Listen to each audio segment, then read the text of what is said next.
Sorry.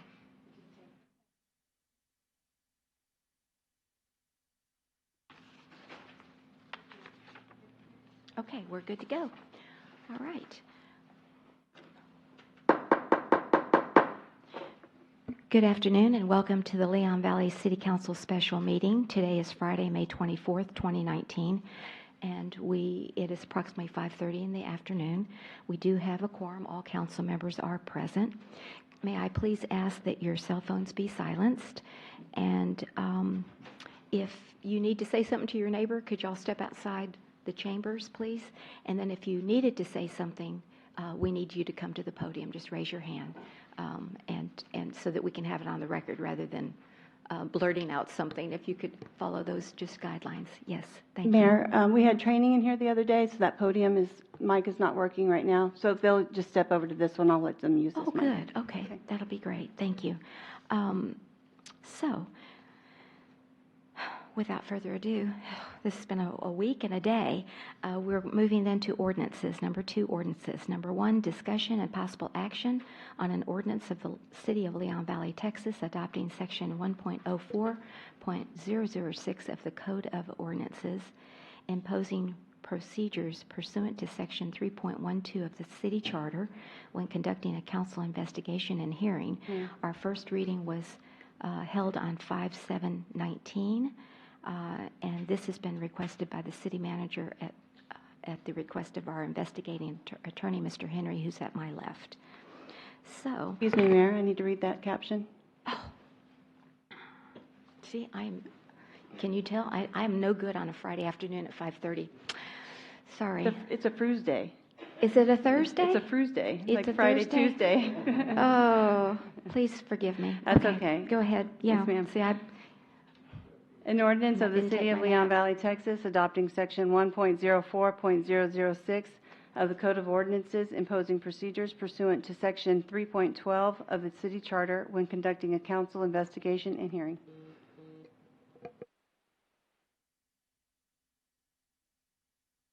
Is That's that it? Yes, ma'am. Okay, very good. Thank you. Okay, so I just thought we would just go back through it again. That's what I did, and I have some questions and comments. Yes, Councilor Martinez. Before we get started, I have a couple items I'd like to point out. At the last City Council meeting, Mr. Henry objected to me making a statement during citizens to be heard. He stated that I could be violating the Open Meeting Act. The following is an excerpt from the Open Meeting Act. The Act permits a member of the public... Excuse me just a second. I've got Councilor Alcacer telling me that you're out of order, so I don't know because this is all new to me. And so last time you weren't able to give a statement. I don't know when can Mr. Martinez, can he go down to the podium at Citizens to be Heard and give this statement or what? I don't, No, a council member cannot give a statement on a matter that is not on the agenda by stepping down from the podium and going to citizens. That is not true. And so, A quote from the Open Meetings Act says, the act permits a member of the public or a member of the governmental body to make a subject, let's see, let me start over. The act permits a member of the public or a member of the governmental body to raise a subject that has not been included in the notice for the meeting, but any discussion of the subject must be limited to the proposal to place the subject on an agenda for a future meeting. That's Section 51.042. So I can speak out. Okay. And this could be a violation of my First Amendment rights. Want to look at what he's reading? I'm familiar with the section Okay. he's reading. What All that's right. talking about is if the council wants to say, at the next agenda, or next meeting, let's put subject X on the agenda. Any council member is allowed to do that. You can go on putting it on the agenda. The discussion is only, do we put this subject matter on the agenda or not? It is not a discussion of the subject matter. It's not a statement from any individual. It's not an explanation of why you're going to put it on the agenda. That's the section he's reading. That's all that means. The provisions about giving a statement, the same as you would if you were a citizen, that is not on the agenda. The Attorney General's office has had several opinions that actually say that is a violation of the Open Meetings Act, especially when a council member has an ability, another council member put anything they want on an agenda item for a particular time period. This public has to have notice as to what's on the agenda so they can decide if they're going to show up or not, or they're going to decide if they're going to hear it or not. So I agree, it's not giving a statement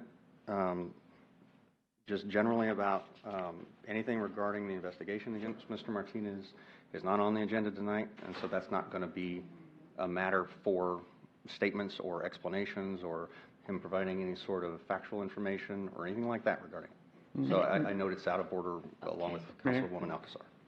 Excuse me, so, but he can't, because I've seen this throughout my tenure, that I have had a counselor get off the dais and go down and give a statement before. Actually, like if it was like on a zoning issue and it, was something that they were passionate about. So, and of course that was, we allowed it. So that was years ago. And then, And I don't know if we were in line or not, but nobody called us out on First, that. you don't know So- what I'm going to say. So how can you say it's out of line? Is it on the agenda item? The agenda is just this evening for the ordinances, Mr. Martinez. So maybe what we could do at the next city council meeting, if you can get a second, you can put whatever you want to discuss. Has nothing to do Generally. with Oh, the has agenda nothing- item, has nothing to do with that.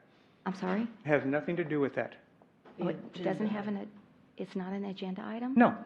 Oh, And it has nothing to do with and this? does it have something to do with the ordinances and the procedures that we're going to follow tonight? No.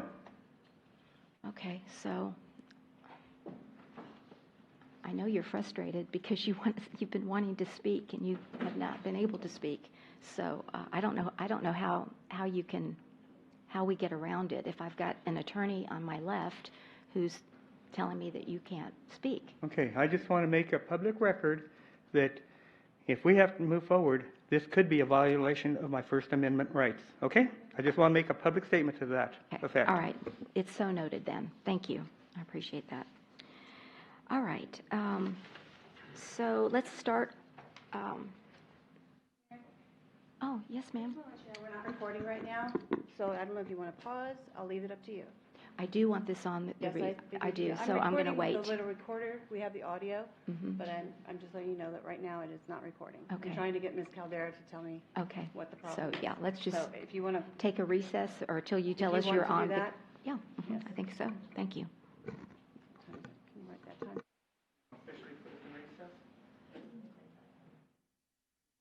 Okay, we'll recess at 5:37 and stand in recess until we can get the audio and the video up. Okay? Thank you. You go to the restroom, take a break. Kelly, how are you? Scary? Did somebody hit you? Both airbags went off. I'm trying to figure out if it was my fault or not. I was turning left on El Verde, and the person in front of me definitely had a green light, but it was not green when I turned. But the light hadn't turned yet, so I don't know if their light had turned. I don't know.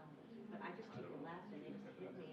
They hit you? Oh, they hit me, yeah. Oh, wow. Airbags You mean are going off everywhere. like they T-boned you? Yeah. Oh, wow, and you're okay. Yeah, no. It just took me a while to convince the fire that it was okay for me to come inside. I was like, Okay. I'm okay, let me just go inside. Okay. Like they said, look at my eyes And is your car damaged? Oh, very much. Really? Is it your white car or your? Red truck. I think I'm very lucky I was in the red truck. Oh, yeah. Yeah. Sure. Oh, I'm so sorry. Well, I'm glad that you're feeling The better. airbags were going off everywhere. Okay. We'll run visit My Mrs. Murphy. apologies for being late. And I'll be, no, you weren't, as you can tell, we're still in recess. If you look outside, you'll see why all of our stuff is. Yeah, I think No, that's okay. And the then fire guys there are is gutting it food. right now. There is food if anybody would like food. No, I really appreciate it. How are you today? I just Get some sugar.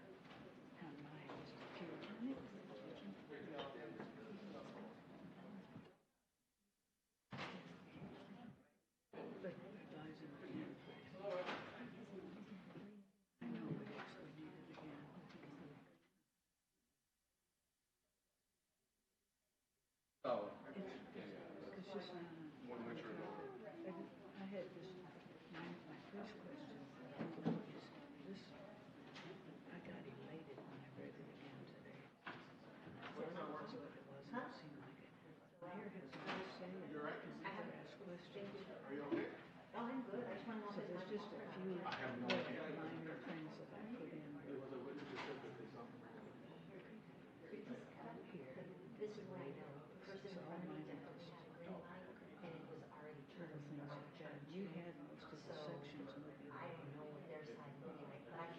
usually like here, but these ones are in the so that you can probably. I can check and see your ordinances allow. We need to put it with pass allow. I'm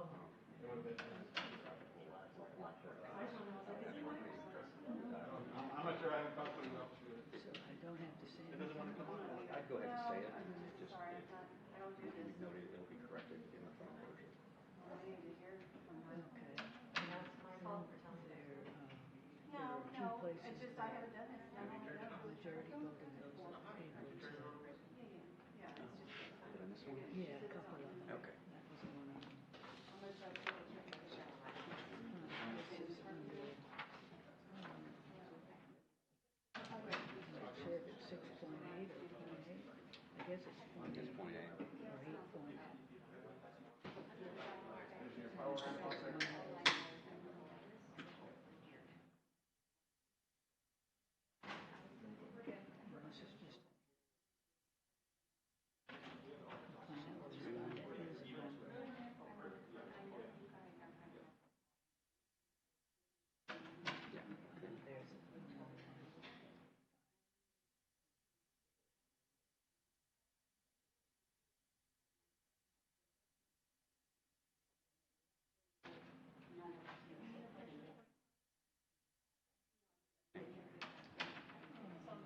and I think you've already crossed this out. You consider the merits, but it doesn't have a what. So I don't Actually, it should be carrots. Period. The of shouldn't actually be there. know.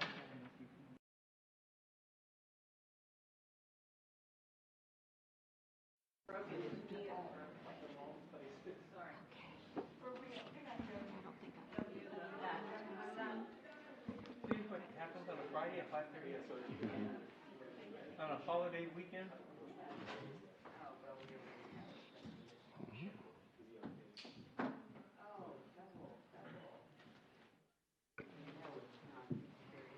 Okay, did you want to?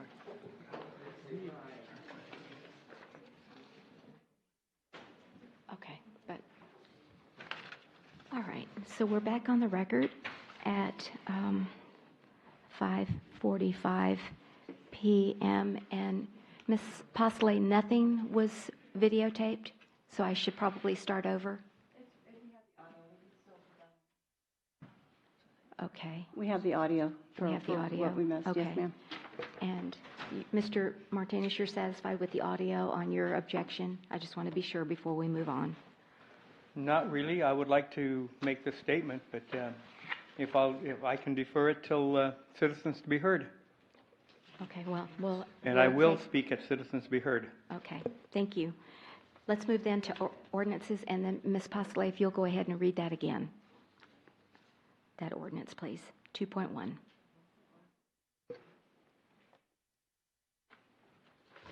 An ordinance of the City of Leon Valley, Texas, adopting Section 1.04.006 of the Code of Ordinances imposing procedures pursuant to Section 3.12 of the City Charter when conducting a council investigation and hearing.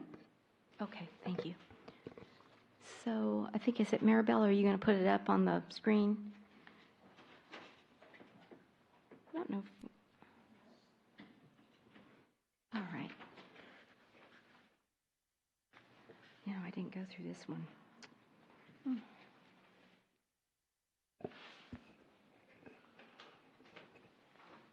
Mayor, I just would like to say I had just grammatical changes. Okay. And I gave those all to Okay, very the good. attorney while we were on break. All right, very good. So are there any changes? I did not look over the whereases. I'm sorry, I went right to the procedures, so I've got specifics on that. Does anybody have any changes? And I understand that Ms. Charles and Mr. Bradshaw, y'all are new to this process.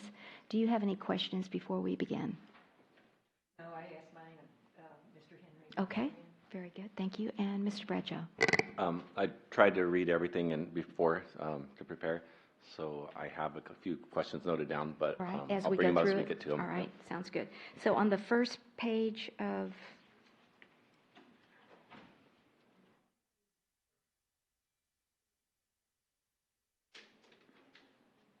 okay, Mr. Henry, this is kind of like a summary of our procedures, but if we change our procedures, we may have to change the whereases to reflect any changes.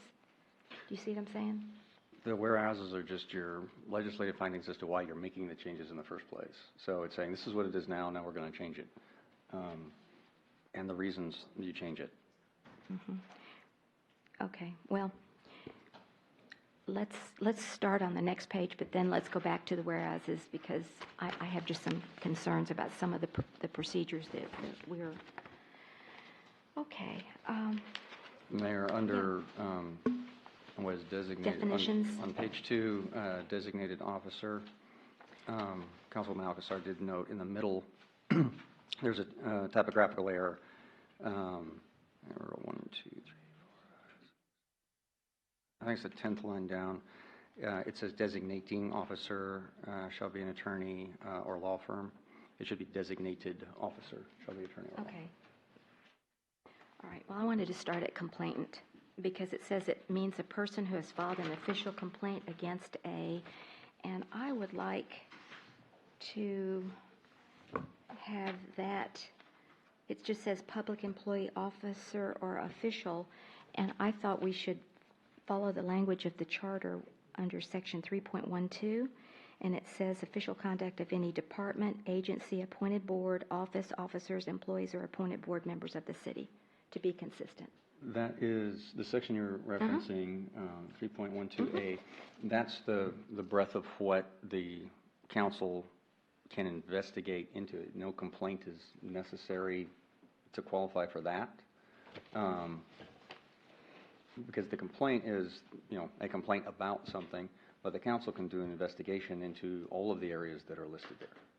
But it's up to you guys if that's what you want to do. But if you list that a complaint can be filed against a department or anything there, it gets broader, but it's up to you if that's what you guys want to do. I'm just saying it's reflective of our charter. So that's the, when I went back through it, I thought, maybe we should be consistent with our charter that's passed. So I don't know how the other board members feel about it, but that's one consideration I'd like the council to look at. Does it not include, these three include all of those? It sounded like they're that it's inclusive of all of those. Is there any that wouldn't fit under public employee, officer, or official of the city? Well, it's just more specific with the boards and appointed board members and departments, and it's more specific rather than general, so. Yes, ma'am. It was my understanding that this had already been reviewed and suggestions made at the first reading, so this was what was agreed upon then? That can be made We up can to make now until changes. we approve it. Any changes can be made. Okay. Exactly. Once you read it once, but then you go back to it, and I've got a lot more questions than I had the first time because I wasn't as familiar with it. So, okay, so that's one consideration on number 1. And also, what's the difference between an official complaint and a complaint, as you have in this section? While an official complaint is not necessary for the city council to hold a 3.12 hearing, comma, there should be a comma there. Maybe you already brought that one up, Ms. Alcacer, because you're really good at that. When a complaint has been filed, the filer shall be known as the complainant. So I just wanted to know, is there a difference there? The city council can investigate even when there is no complaint. If they have a suspicion, they think about something, they just want to do an audit of something, they can do it however, whenever they want. But if someone files a complaint against, someone in the department, that person is known as the complainant. Okay, so an official complaint is something that's filed specifically against someone, but a complaint is just general? The No, council... an official complaint is someone came in and filed something against Okay, that one we have- of these individuals. That we have, yeah. And no complaint still means the council can investigate or do all the things that the charter allows. You don't need a complaint in order to perform that investigative function. And so the distinction that's trying to be made is if the council is conducting an investigation, there may not be a complaint, so there's not going to be a complainant. It's just the council's desire to look into something. And so, but Can you if give me someone. an example of that? I mean, we know official complaint because we've got 4 or 5 of them now. So what's an example of the council just being able to do a complaint, look into a complaint? Well, it's not a complaint. It's if the city council wants to look into something. So let's say, we're at the end of the legislative session right now. So several laws get passed, and the council wants to look into whether or not certain things that have been going on in departments or practices that have been on for years, whether or not they are compliant, or whether or not with the change in the state law, they need to make some adjustments. And so they actually want to subpoena people or actually call in people from outside the city. If they're inside the city, you can just, have them show up. But it triggers that ability to not just be limited to, calling employees into the city council or asking for information. So that is what your charter allows. But remember, your charter, as your constitution, so to speak, is the full scope of authority that you may have. It's up to you guys if you want to utilize all of it or restrict based on ordinance or kind of specify the procedures you want to follow with it. So what the definition you're referencing, Mayor, is making a distinction about when the council's just doing its own investigation versus somebody came in and filed a complaint against somebody or one of the officials or a board or something like that of the city. That person is identified as the complainant. That's why this is in the definition section. So that's the distinction that's being made. It's not a distinction between an official complaint and complaint. It's a distinction between someone came in and filed something, that's the complaint that is filed with the city, versus no complaint being present. Gosh, so if we want to investigate anything as the council, we have to go through this procedure, the 312 Not necessarily. hearing? I thought we could do that outside of this. I thought this was only official complaints, so that's my question. Yeah. It's up to you kind of when you want to trigger or use it, but normally, if you're investigating something going on inside your own department, you don't have to go through a full 312 hearing if there's no individual complaint. You can just, you get staff to come in. City manager gets staff or employees to come in. But if you get resistance from outside vendors or things like that, the 312 process allows you to do more outside of just what you can do inside your own internal investigation. All right. Okay. So I guess just the question that I would like to pose is that I'd like to still see that the definition of complaint reflect the 312 definition of all of those specific areas. Department, agency, appointed boards, office, officers, employees, and appointed board members to the city, just to be consistent. So that's my suggestion. You mean just under A1 you're talking about? Yeah, well, yeah, unless it's, I can't remember, Ms. Alcacer, if it's repeated, but yeah, there might be, yeah, like on 7, respondent shall mean, and so I think just to be consistent, we ought to mirror the charter language. At least that's what I would like to propose, and again, I just have a say, I don't have a vote, so that's up to y'all.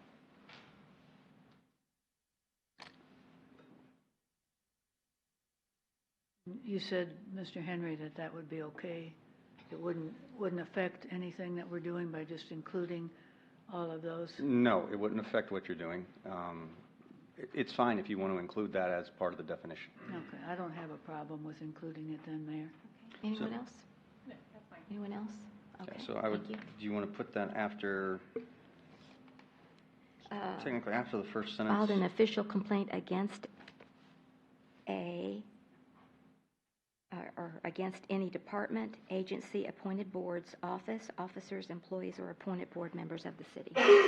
Just to be consistent with the charter. That's As opposed to the section, I replace public employees, officers, or officials of the city of Leon Valley, and I put the charter language in there, right? Okay. All right, thank Okay. you. On 1A and 7. And 1A, and then also on 7, it says respondent. Shall mean any 1A public or- employee, officer, official. I would like to suggest that we remain consistent with the charter language. Okay. Okay. On the number 2, on the designated officer, I couldn't find that at all in the charter.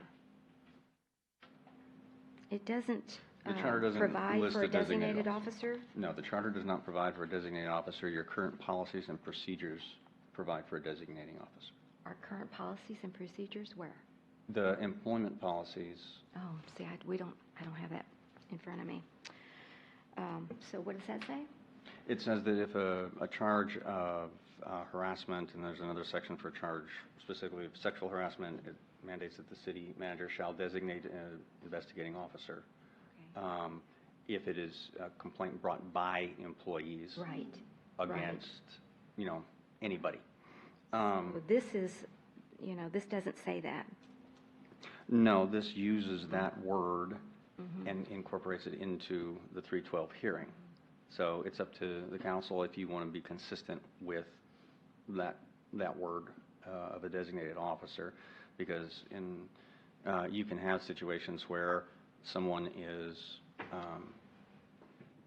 filing a charge against a member of the council or the city manager, and they could be from outside the city, or they can be an employee, or they can be another, appointed volunteer.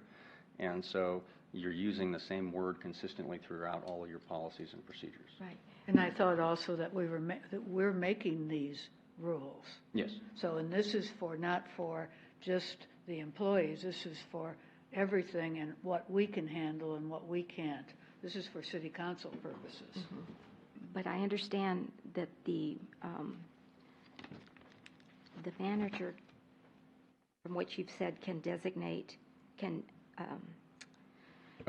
appoint a designated officer, but I thought that was just with employee complaints, not The way your city policies council. are right now, that is with employee complaints. The aspect of designating someone to do this as far as complaints against the city council, right here in this procedure, you're noting that the city council is the one that designates the officer. So these rules right now, based on what you wanted to change in the last reading, now if it's a complaint against a city council member, the city council is the one that designates the designating officer to go. It's a person that is kind of the center point for conducting an investigation and pulling information for the council and bringing information back to the council. But if it's a member of, if it's a complaint against the council member, then the council is the one that designates the designated officer. Yeah, you have you have that designated officer that shall be appointed by a majority vote of those members of the city council entitled to deliberate and vote under the charter. Yes.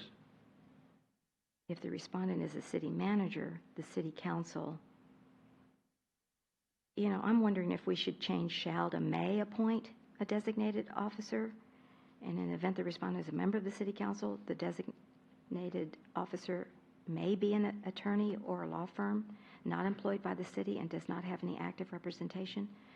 I mean, the only reason, or one of the reasons why we had to appoint you is because our city attorney was conflicted out. So, Well, if you read this carefully, Mayor, we went over this at the last meeting, and he got very detailed with your similar request, and each thing is spelled out. If there's this event, or in case there's this event. So if you play around with the word may versus shall, you put us all in jeopardy and any future councils. Okay, would you explain that? Well, the may, we don't have to do it. We shall do it. We should do it. We may do it. Maybe we can, maybe we can't. This eliminates any question. Okay.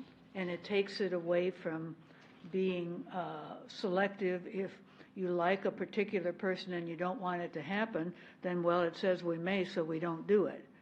And so this eliminates anything like that. We just need someone outside of ourselves to make a decision, and that's why it's important that the person be an attorney that's not employed with the city, does not have an active representation of the city, to promote the neutrality in the process, and disinterested investigator.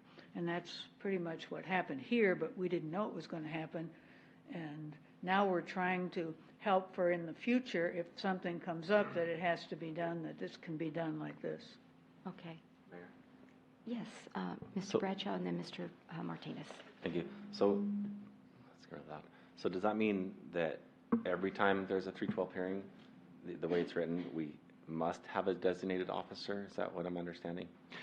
No, you get a designated officer if there is a complaint, and it is against the city manager or a member of the city council. Okay, that's what my question, because earlier when you said if it's not an official complaint, then we could have a 312 hearing anyway for another instance, and that's why, but basically my question was, do we have to have a You don't need a designated officer if you're just going to investigate. Investigate something, okay. Yeah.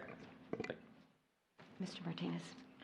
The first sentence, the designated officer shall mean an individual designated by the city manager or city council to examine any complaints filed against a city employee or official. That needs to be, well, it's really spelled out in the rest of the red line, but we don't want the city manager to be able to examine any complaints filed against an official. That should only be limited to city employees.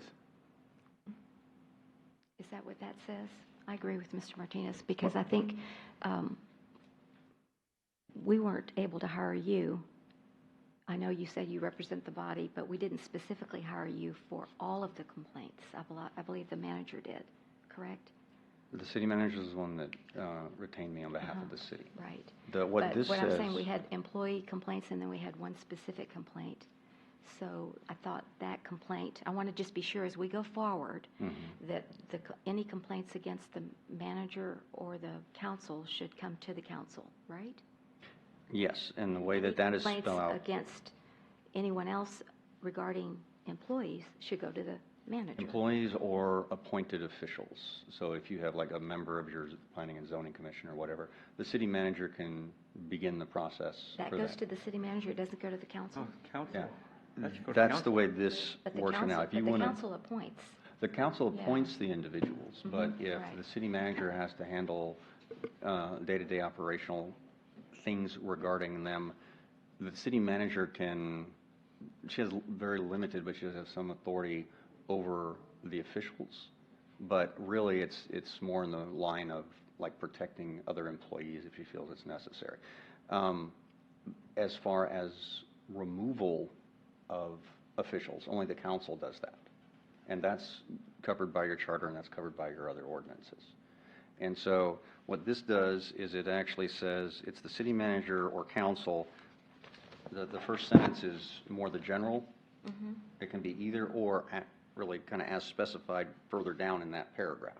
And so the way this paragraph reads is if it's any member of the city council or it's the city manager, then the city council is the one that appoints the designating officer. Now, as far as other officials and employees, it's the city manager. If it's other officials, it's the city manager as far as any sort of internal review or investigation. I don't get that. Well, it's not spelled out kind of anywhere else. How does everyone else feel about that? I mean, I think But if that's it's up to you guys. I That think if part's up it's to an you guys. appointed board member, I think the council appoints the board, that the council should have to start this, whatever, this I agree, Mayor. inquiry. Don't y'all? I mean, not the city manager, It's up to you guys. The city manager, okay. Can we spell it out where it says, designated by the city manager in case of a complaint against a city employee, or by the the mayor if it's by a city official, complaint against a city official? Can we designate those two? Do you know what I mean? Like break it up so that if it's an employee complaint, then it would be designated by the city manager. If it's a council complaint, it would be by the mayor, or the mayor pro tem Council. if it's the mayor. I think it's already there, but let's look at it again. It kind of is, but not.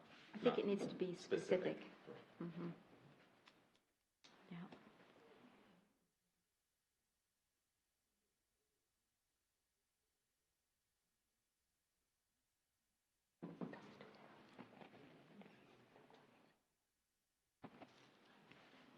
So where do you suggest that if this is what the council would like, the council to have to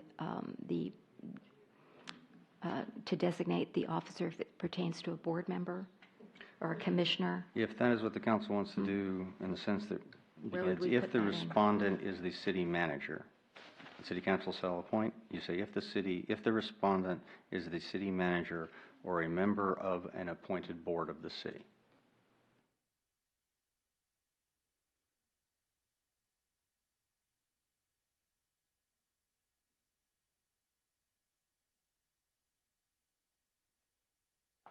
Then the council is the one that designates the officer. Well, it Are has we to also dis- be city council member too, Are we right? also distinguishing between the person who files a complaint and the one who it's filed against? Because if the complaint is filed, just from one employee to another, against another, versus somebody filing against a board member or filing against a city council member, The way this is written, it doesn't really matter who the complainant is.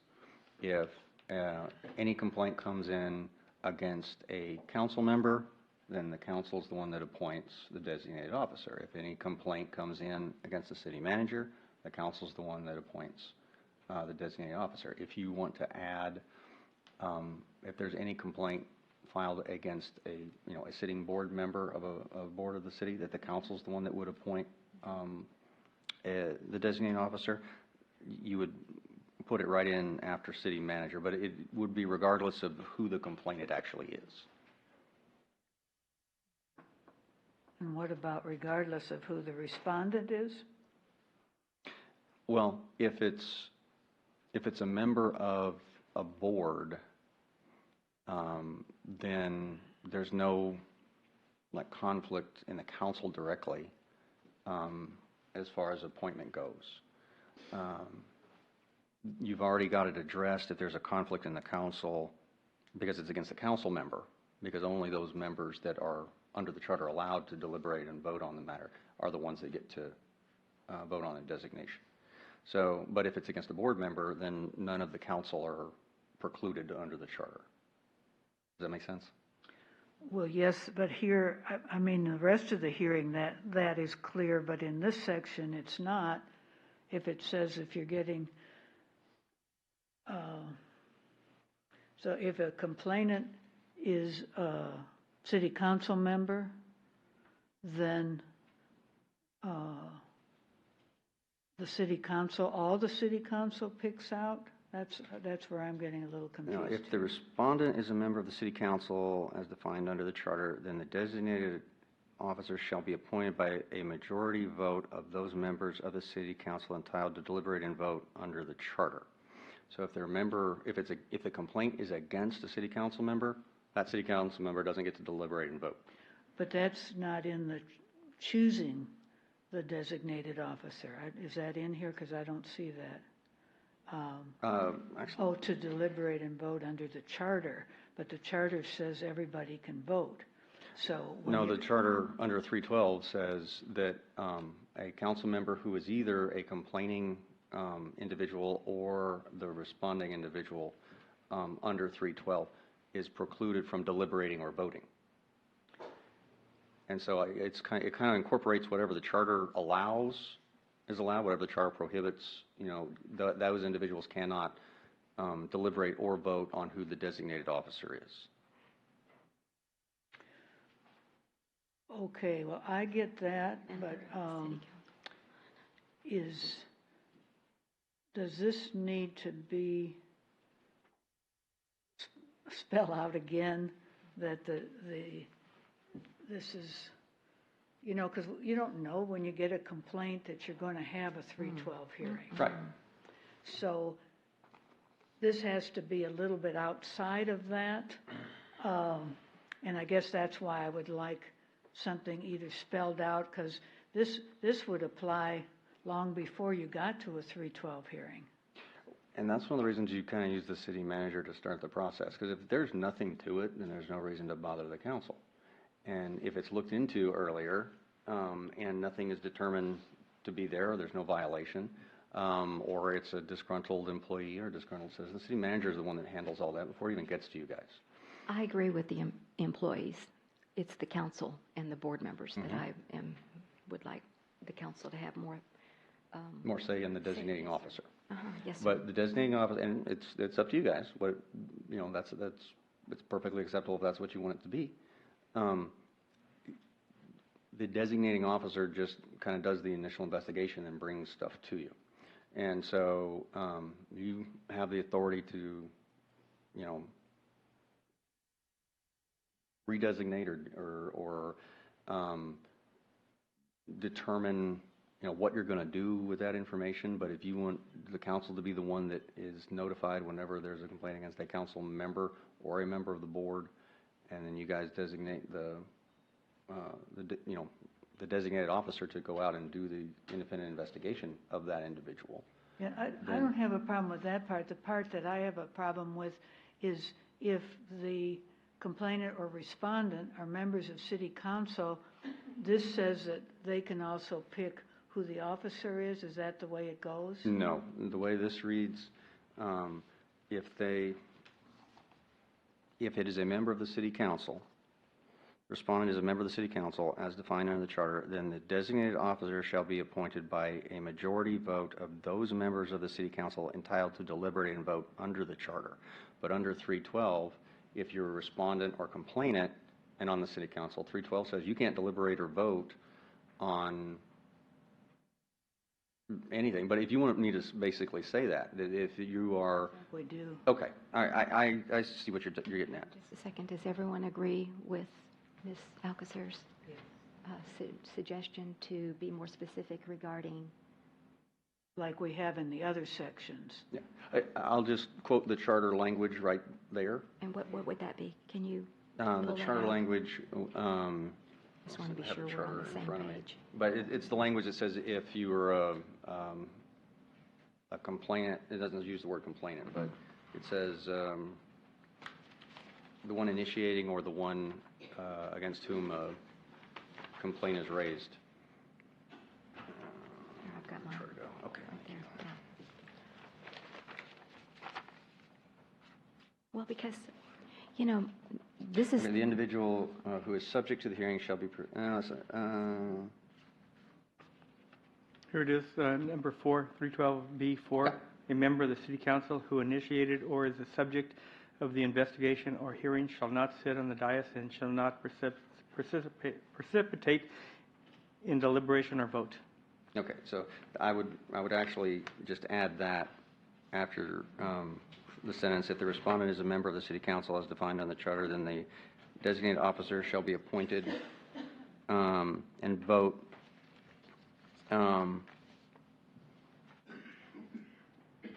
then the designated officer shall be appointed by a majority vote of those members who are not we're not involved in the matter, I guess. well, let's see.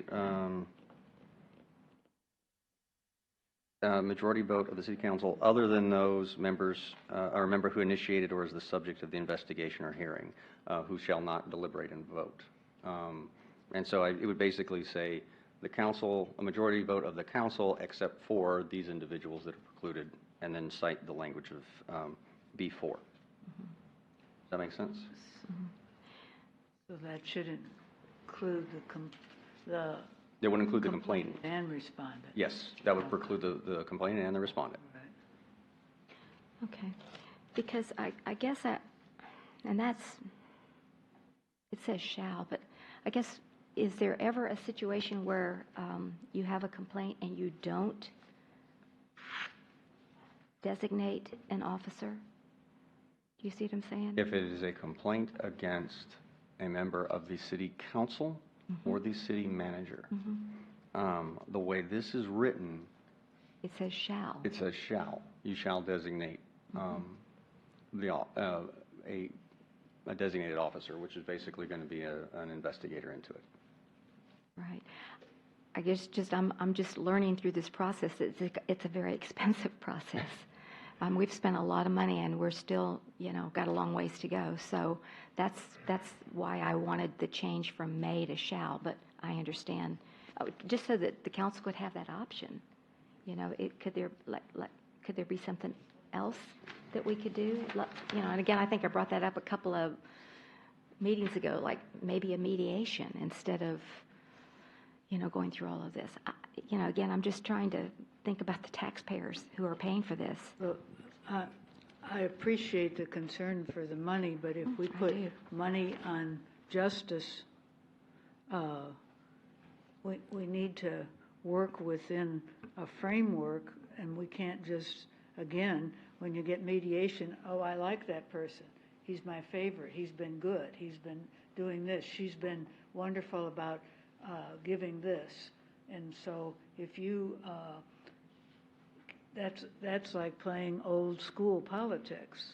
So I understand that, but, and I respectfully disagree. I'm just trying to think of that's what we do, as you know, in the court of law, and I know you keep saying this is not a court of law, this is a legislative process. I understand that, but that's what the courts are trying to do.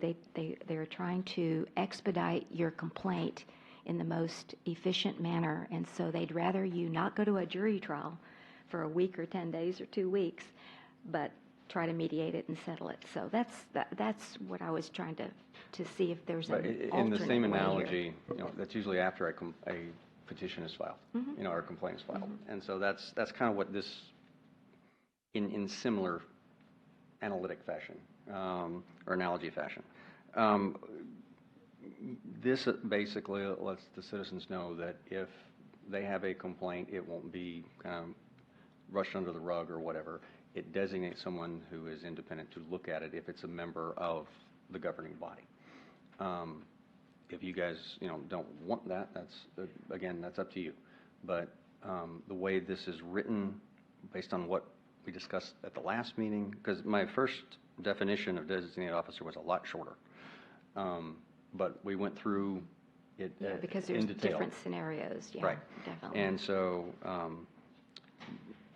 in the various ethics ordinances and the other types of situations where this kind of stuff comes up that are adopted by different cities, most of them have a shall. They have a mandatory requirement that this shall happen. And that also prevents pressure from the council members from not doing. You basically say we can't do anything. It says shall. We have to do this investigative part. And so no one can really fault you for doing what the ordinance says and doing that investigative part. Okay. And just because there's an investigative part doesn't mean, you'll go all the way or you'll go much further. The investigation may reveal, again, that there is nothing there. But then it may reveal something's there. So you don't know until you do the investigation. Okay. All right. Any other comments on this section of designated officer? So you're going to make some changes based on our discussion this evening? Yes. Mr. Henry, thank you. Any other questions? Okay. Then we move to majority vote. Any comment on that section, number 3? Mayor, Yes, Mr. I still Martinez. think here that we need to spell out what a quorum is pursuant to the Texas Open Meeting Act that was crossed out.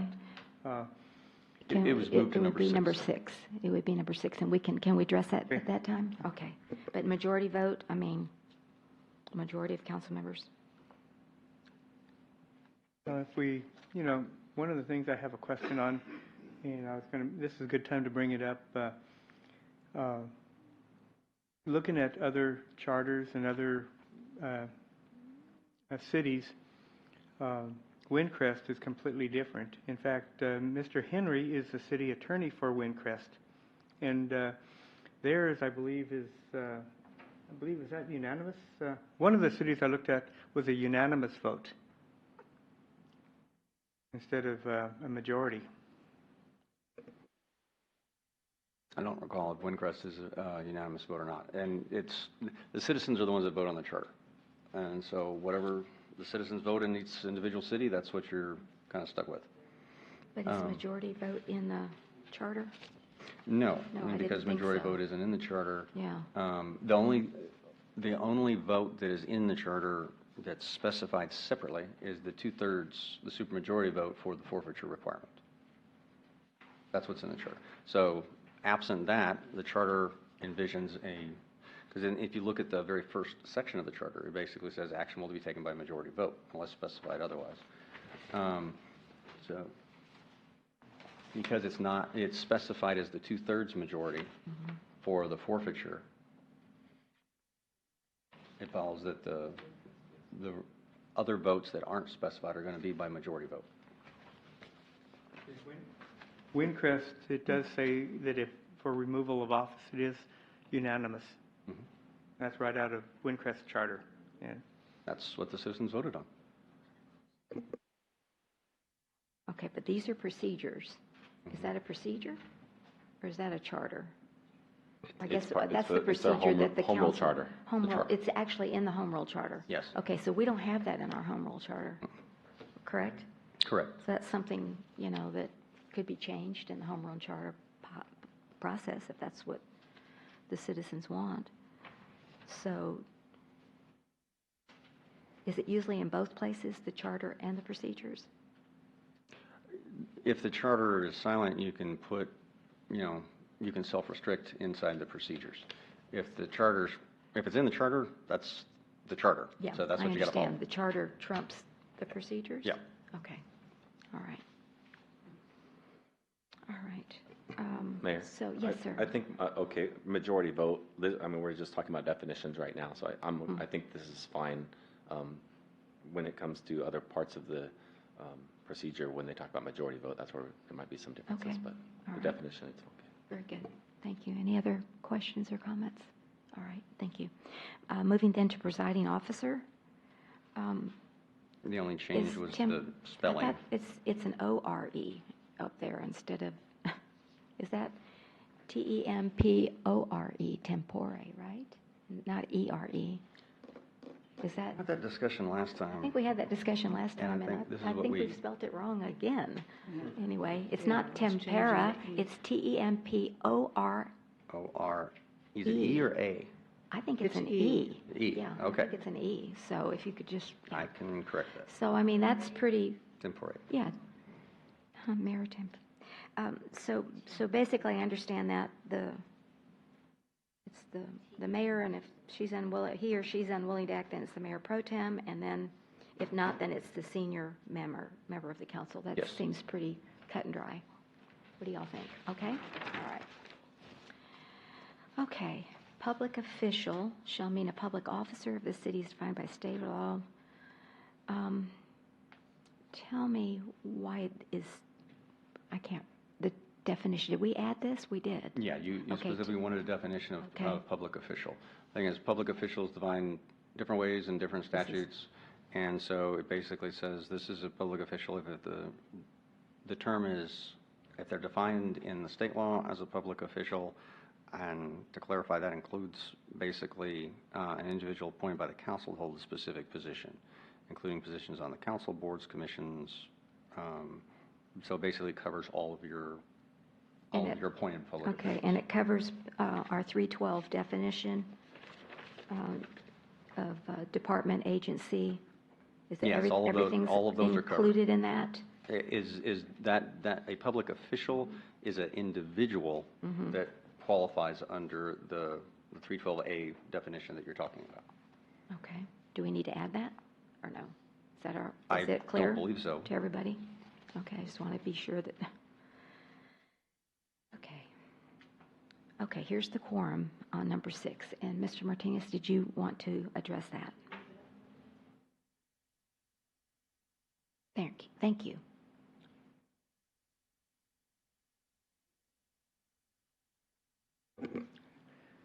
that is what we use, and we've used forever as a quorum for regular city council meetings, and it's 4 city council members for special meetings.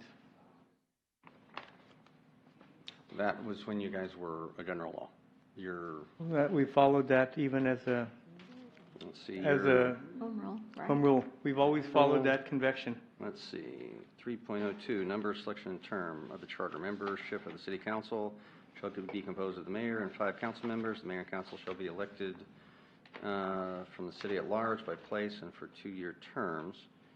It was That is quiet your- on quorum. You don't actually have have it. a definition, and you don't have a special selection for special council or special meetings either. That's right. We Your have been charter following does- that as a general rule since, for the 5 years I've been on city council. It takes four council members to start a special council meeting. In state law, a general law city does require 4 council members to hold a special meeting. Okay, But and we your followed home- that as even a Your home home rule rule. charter does not adopt that same procedure. It's up to you guys what you want to do with it. As Mr. Henry and I spoke earlier, before we began, I said, do we need to, again, go back? Because it says it in the charter. We found it. Okay, we found it under Section 310B, Procedures. City Council shall, except as otherwise provided for in this charter, create rules of procedure for all City Council workshops, regular and special meetings, and public hearings by ordinance. Right. And so. That's what's in the charter. yes. That's right. And I don't recall that we have a rules of procedure for, specific But workshops. that also doesn't talk about, Just the special calling meetings. them or not. Your charter actually specifies any 2 council members can put stuff on the agenda. And as I talked about, because it's silent as to that includes the ability to call the meeting based on the same procedure. However, it's up to you guys what you want to do. You have an ordinance that basically says when your regular city council meetings are. First and third. Right, That's the it, first and very third at a general. specific time, and that same ordinance says special meetings shall be called as authorized by state law. And that's what it says. Well, and now is the open meetings a state law? The Texas Open Meetings Act is a state law. Would it go back to having 4 people then for a quorum? The Open Meetings Act isn't the section that talks about needing 4 to call a special meeting. That is in the specific section, I believe it's chapter, it's either 9 or 22 of the local government code, specific to general law cities. And so the 4 council member requirement to call a special meeting is So- selective only to general laws. Okay, so we have to have our own ordinance, which we need to do. We need to work on that. But a quorum, we've always had as a quorum itself, we're not talking about calling a meeting, we're talking about a quorum itself. No matter what the meeting is, we have to have 3 present for a quorum. So this is outside the special meeting and not part of that, and that's a whole individual other type of thing that hasn't been done. But for purposes of a quorum, we need 3. I know, but then we go down to general process and we've got that special meeting again, so we don't have it defined, is what I'm saying, Mayor. the way I read it. So, yes, sir. But again, as precedent, even though it's not in the charter, it's nowhere, as precedent, we've always required 4 members to convene a special city council meeting.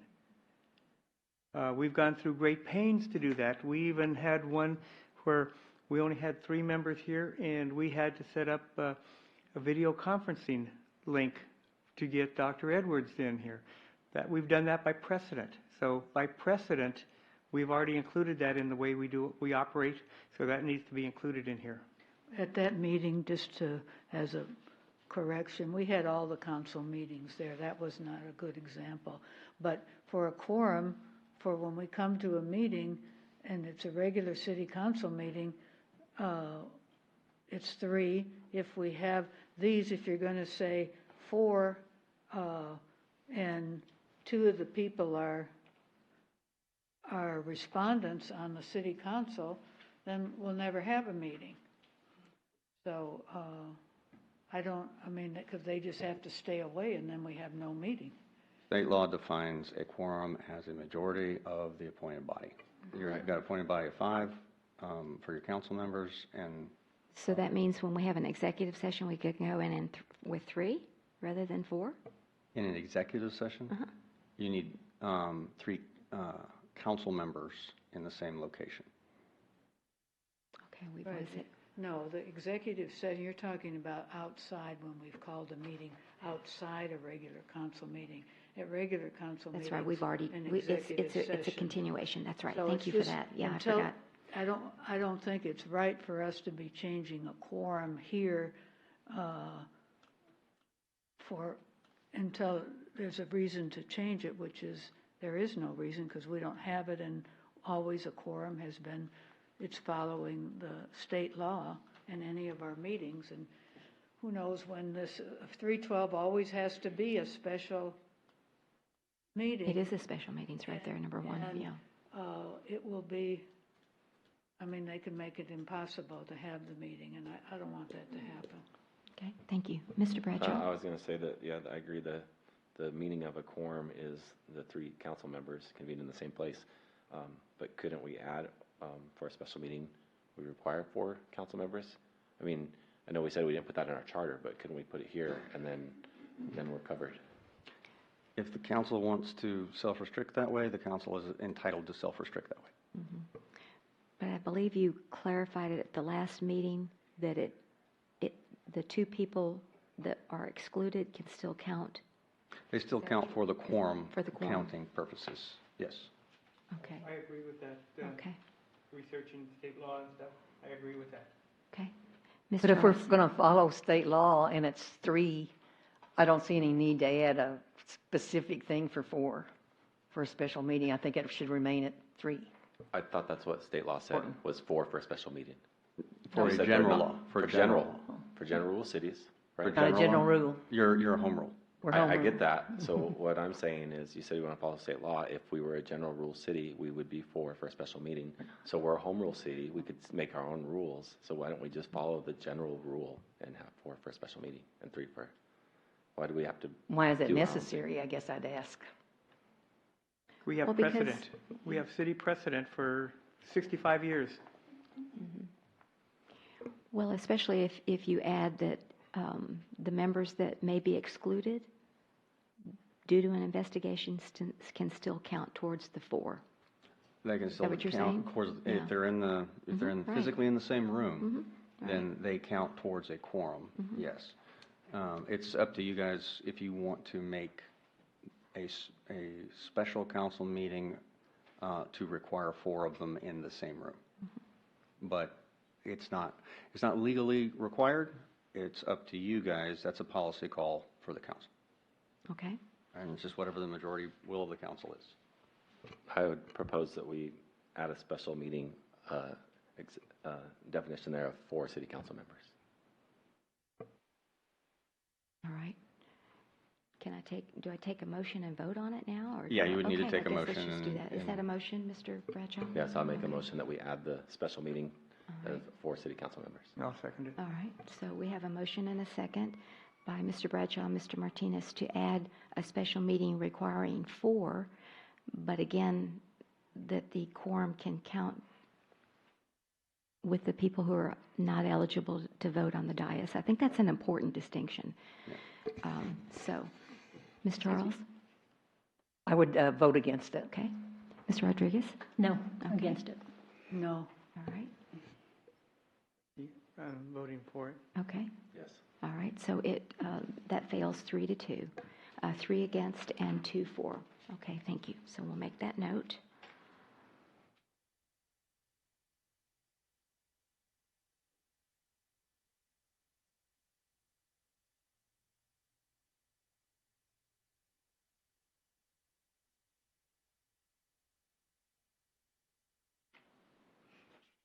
Okay, so I just make that note. All right, then moving to 7. Again, I think I had suggested earlier that we add, again, we reflect the charter there on department, agency, appointed boards there instead of public employee, officer, official. Is everyone in agreement with that? Yes. Okay, thank you. All right, moving then to general process. All hearings held under 312 shall be a special meeting. So I think, when do we do the ordinance for special meeting?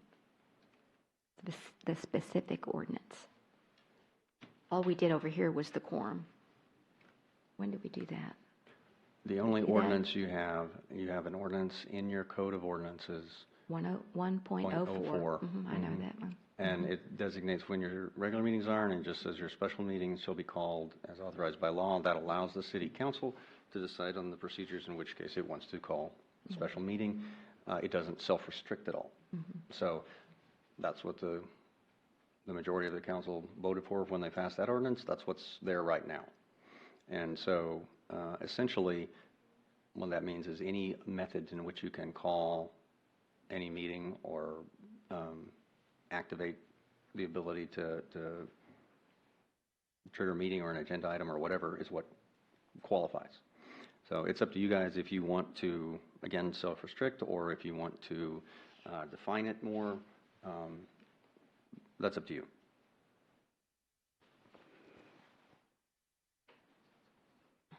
I don't think So- it would be a good idea to have it with other council meetings, so I don't have any problem with it being a special meeting. We've had a hard enough time getting this through, and if we make a 312 part of a regular city council meeting, we're not going to make progress on either city council or these when they're necessary. I agree with that. I'm okay with it being a special meeting for 312 hearing. I'm sorry, I would said you repeat that? I agree with the 312 being a special meeting. Okay, but I was just going back to the charter that says we have to define that, and I was wondering, when do we define that? So that's it. It doesn't need to define, it just says you adopt procedures for those meetings. Create rules of procedure. Create Right. rules of procedure. We don't have rules of procedure for workshops, special meetings, and public hearings by No, ordinance. that's what these, Well, what this we're is for the doing. 312 hearing. right, though. which So is a that's special specific, type of yeah. special meeting. So, okay. We'll not belabor it then. Need an ordinance calling a special meeting. That's 3.110B, yep. Anyone else have anything on that? Y'all don't have the same concern I have that we need to actually spell it out before? Okay. Anybody else?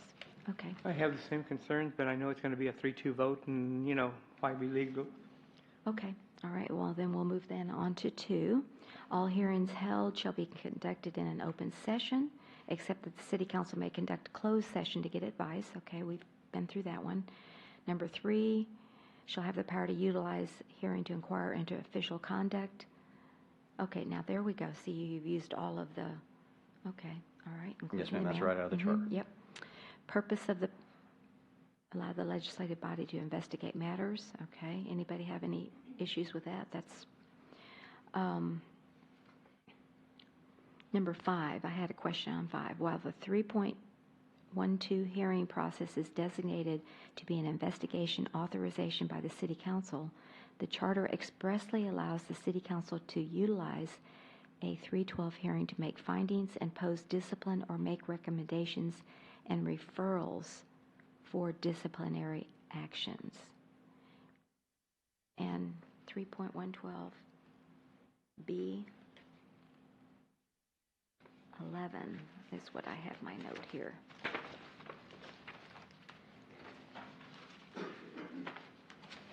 Okay, that, in the case of a violation of section 3.09, may on the affirmative vote of the majority of the city council take any action it determines to be appropriate, including but not limited to directing further investigation, requesting further information, vote to enforce a penalty to section 7.13 of this charter, vote to bring an action in municipal court, take a vote of censure, or upon the affirmative vote of two-thirds of the city council, declare the office holder to be forfeited and vacant.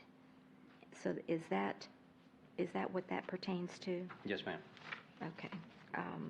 That and number 10 and number 11. I'm sorry? In the charter, B Oh, you have the 10 3.08. and 11 are included kind of in the summary. So the section that we're looking at now in the proposed ordinance, B5, is basically a summary of the things that in the charter. B, hearings for forfeitures or office and prohibited. 10 and 11 allow. So that's the make recommendations and referrals for disciplinary action. Yes, ma'am. That's what that pertains to. Okay. And I think as he was saying, the last time we met on this was if something comes up in the course of the hearing that warrants further action on somebody else or something else, then allows us to be able to do it at Yes, that ma'am. time. Do we need to make a note, like say C, B, you know what I'm saying, 312B, 10 and 11?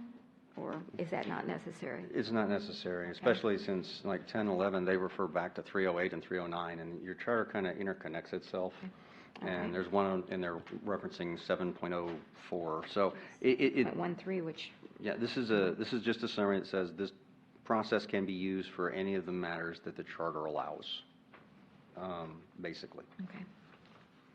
All right. All right, any other questions or comments on that? I just wanted to follow up on that, make recommendations and referrals. 6, when the respondent's not a member of the city council or the mayor, references under this section to forfeiture shall not apply. Nothing in this section is intended to interfere with or alter the ability of the city manager to hire, discipline, or fire city employees and official subordinate to the city manager. If the city council investigates a city employee or official subordinate to the city manager, the city council may make a recommendation to the city manager about the employee official, but may not otherwise take action against the employee official.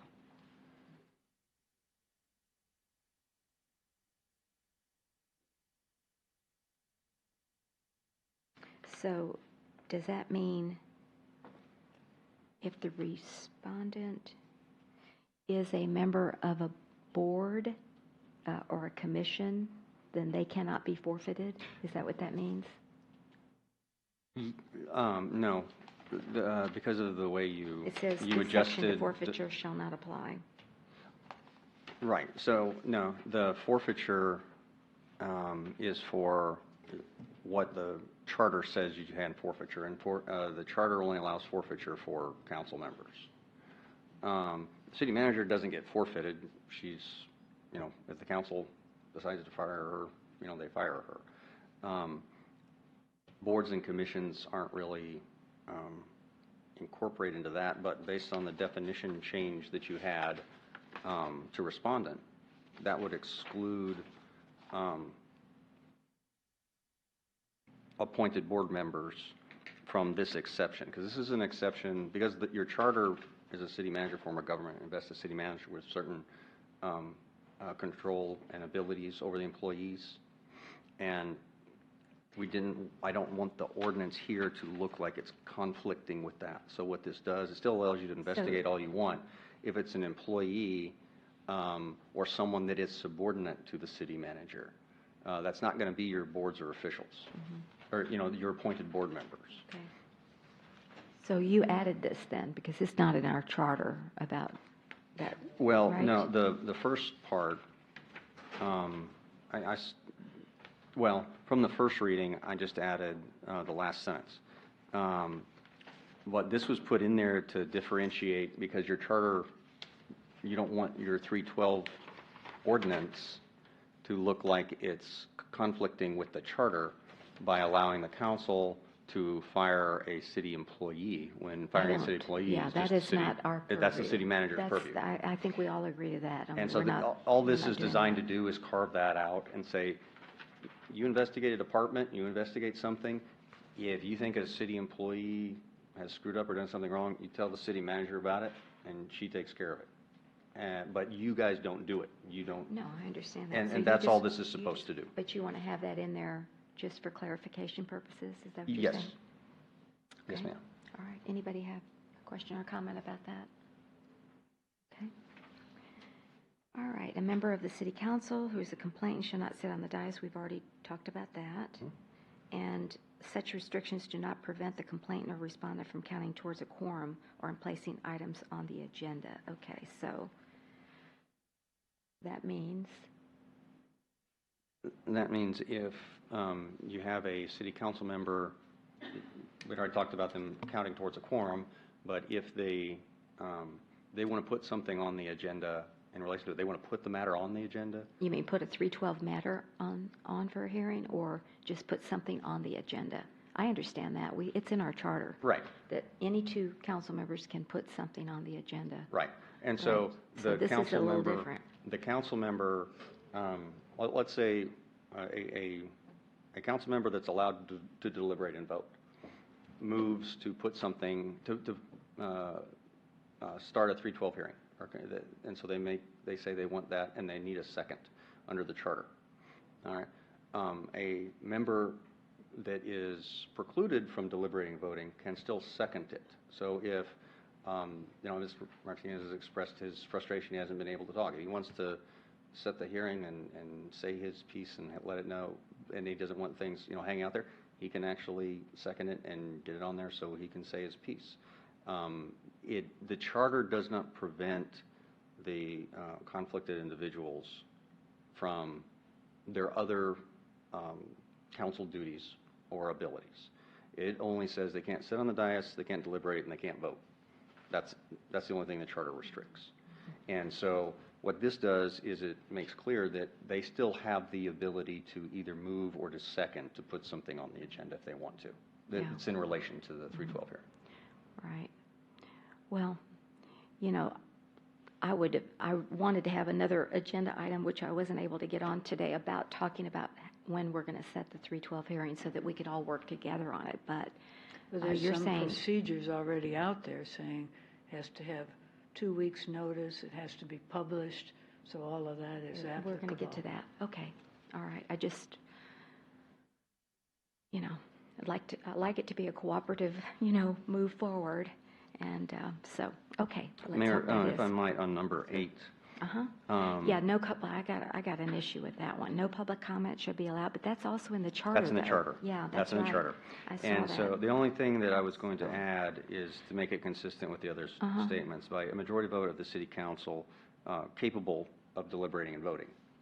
And Okay. so I was putting those, in the first reading, I was instructed to put those words in the different spots, and I missed this one. Right. And so those words need to go in here. I still think, because our whole, we have valued democracy since I've been here, and people can speak at any agenda item, and so for us not to have public comment is just I know, Mayor, but that's what's in the charter. I understand. I understand, and I didn't read the charter. You know what I'm saying? I voted on it globally, and so now I see that, and it's like, whoa, this is not something that I advocate for. But with that said, unless agreed upon by a majority vote of the city council during the 312 hearing. So when would that occur? At the very beginning of the 312 hearing, we could have a motion and a second to allow public comment? Under the charter, yes. Yes, so, Under okay, the so charter, that's, yes. I just want to clarify that. So it says no public comment unless. Unless, yes. So we will, So the majority voting who have a right to vote at a 312 hearing. I understand. I understand. Okay, so I just wanted to, yes, sir. So I did remember that from last time, from the first reading, that that you guys discussed that, and I just want to make sure that I'm clear. So because it says it in the charter, and the charter takes precedent over the 312 agenda, is that correct? The charter, none of the matters in the ordinance can supersede the charter. You can self-restrict, the charter will set a maximum and a minimum, and you can do anything in between by the procedures. But you can't exceed whatever maximum or minimum the charter has set. Right, so the charter said no public comment unless allowed, so we have to stick to that. Yes, sir. Yeah, it's my understanding too. Okay, just wanted to Okay. make sure. All right. For a 312 hearing, only those matters which are subject to the investigation charges, discipline, or referral may be on the agenda for consideration and action. Okay? Everybody good with that? That's pretty straightforward. Okay, the protocols for conducting. Okay, call to the meeting to order, acknowledge the presence of a quorum, and you're saying that's 3? Yes, 3. 3. Not, okay, we just voted on not 4. Actually, for number 3, acknowledge charter imposed limits. There's a typo on the first sentence. If either the complainant or the respondent is a member of the city council, instead of are a member of the city council.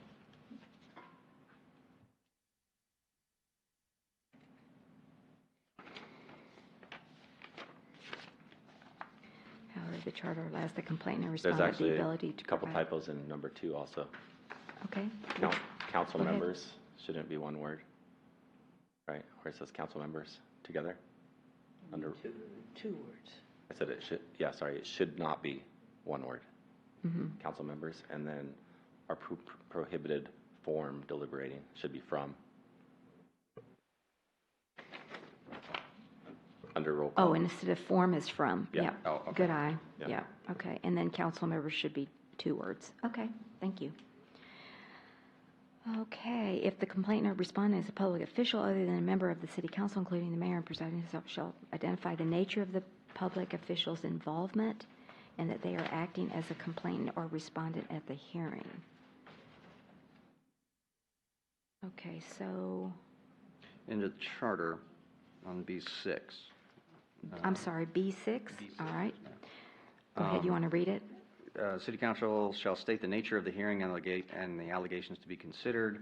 That's the first clause. Certainly. And so this section that you just read is designed to take care of that.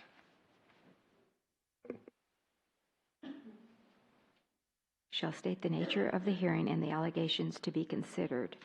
Right. And Shall so- be provided the results of any investigation and presentation of the evidence that's- against the office holder, including but not limited testimony from individuals. So that only the first line of Well, no, number pertains? number I'm not number clear. 3 Yes, sir? on the ordinance, C3, Uh-huh. is targeted at addressing the requirements of the first clause in the charter of that section of B6. And then the next clause of that charter section goes on in another section of the procedure. So I'm trying to address each of the clauses, each of the requirements in B6 in these procedures. Does that make sense? Okay. I just don't know why we didn't put the whole number 6 in here, but is there a reason why? Well, 6 is like the big broad Are you going to statement. address it with the no citizen comments, call for presentation of charges? Well, I mean, these are procedures, so it's trying to set out a coherent process, like a step-by-step. The way the charter is written, it's written in terms of authority and then restrictions. And so it doesn't necessarily, each of these sections don't address things in an order or in an orderly fashion that would go during the hearing itself. They just say you shall do this and you can do this. And so you're trying to make it more specific here. I'm trying to make it flow better, yes, ma'am, but while still tagging and performing all of the requirements that are in the charter. And 8 and 9 are part of that too. So if you get to 8 and 9. Yes, ma'am. Okay, well, let's continue then. Any questions on number 3? Did y'all understand what Mr. Henry was saying? Special meeting, okay, although I still think we need an ordinance for it, but that's me. Okay, no citizen comments unless it's agreed upon by the majority of the vote of the city council. But again, that's another one I missed, of those that are, can deliberate and vote. Okay, and you're going to add that? Yes, ma'am. Okay, executive session. The executive session is necessary. Those members of the city council permitted to deliberate shall convene. And again, this is only for consultation, Right. right? Oh, Because yes, ma'am. everything else has to be in open. Yes, ma'am, that's per your charter. And when do you do that? At any time during the 312 hearing? Technically speaking, yes. You can designate it time-wise on an agenda if you want, but during an investigation, if an issue comes up that's in relation to it, that requires attorney-client privilege consultations, we can go in there, discuss it, and come back out. But that, we can only go in there to discuss the thing that came up. I understand. But I was just, as I read through it again, I thought, we've got 2 counselors that are new, and they haven't had the The executive benefit sessions. of your executive session that, well, I guess it would be Ms. Alcaster and I had. And so maybe we should start with the executive session before the 312 hearing so that you can give them your legal You can. whatever. So I'm the just way the asking. procedures are, it basically says you can do it whenever, but you get to adjust it on a case-by-case basis, however you think is necessary in any particular case. Okay, And well- so the procedures are designed for all cases, not like a specific case. But I'm saying, can that be, if the counselors that are new would like that, they would just notify? If there's a 312 hearing in the future, yes, we can do that, as long as we've got a quorum. Okay. Yes, ma'am. But I'm saying tack it on to a 312 hearing before the 312 hearing, if that's the It's direction the council's going. If the council wants, well, the 312 hearing says only the 312 hearing stuff is on there, but if you're talking about. You'd have to notice it, yeah, I Yeah, you'd have to understand. notice it, Definitely, and so- that's what I meant, I'm Yeah, sorry. Yes, but Not clear. you can notice it that way, yes, Okay, ma'am. all right, that's what I was asking, just for the benefit of the two new counselors. Yes, ma'am. So, all right. All right, open session, it's got to be in open. Explanation of purpose of meeting. For the first hearing held regarding the investigation or charges, the presiding officer shall read to the public a statement regarding the nature of the investigation or charges and identifying the respondent and the complainants, if any. If more than one hearing is held regarding the investigation or charges, subsequent meetings are not required to have an explanation to the public. So that's just the first 312. The first Right? And if it 312, goes it's on mandatory. and we're not finished, then Right. we don't have to repeat it. Right, you can if you want, but you're Okay. not required to. Oh, okay. I can if I want. Yes, Okay. ma'am. All right. So is that something I come up with? The Yes, ma'am. presiding officer? Yeah, because you're the one reading it. Okay. All right. Very good. Presentation, call for presentation of charges. For the first hearing held where charges have been filed or where they've been considered, the presiding officer, well, okay, this is where I have this shall versus may. If it's the presiding officer, call the designated officer to publicly read the summary of the charges against each respondent. If more than one hearing is held regarding the charges, subsequent meetings are not required to read the charges. So, When you. explain that to me. Okay, so if you designate, the charter basically says if any investigation has occurred previous, then the results or the status of any investigation shall be presented to the city council at the 312 hearing. And so what this does is the investigator, which is the designating officer, they only come in when there's an actual complaint. And so if there's a complaint, which is what this one is limited to, they move forward, they say what the complaints were, what they investigated, and they present any portions of the investigation to the council that have been, previously performed. Okay, will the council get that prior to the 312 hearing? Most of the time, yes, ma'am. Okay, so we will be able to review that before the 312 hearing, the summary of charges? Well, yeah, the summary of charges you'll definitely get before the 312 hearing. That's one of the reasons you decide to call a 312 hearing, is because you get the charges, and you're like, well, we need a 312 hearing to look into these. So the council should get the charges beforehand. Okay. All right. Maybe it's going to answer my question. Attorney for a complaint. Let me read this, and I've got. Any question? Yes, I'm sorry. In the instance if it's councilperson against councilperson, what information do the complainant and respondent get?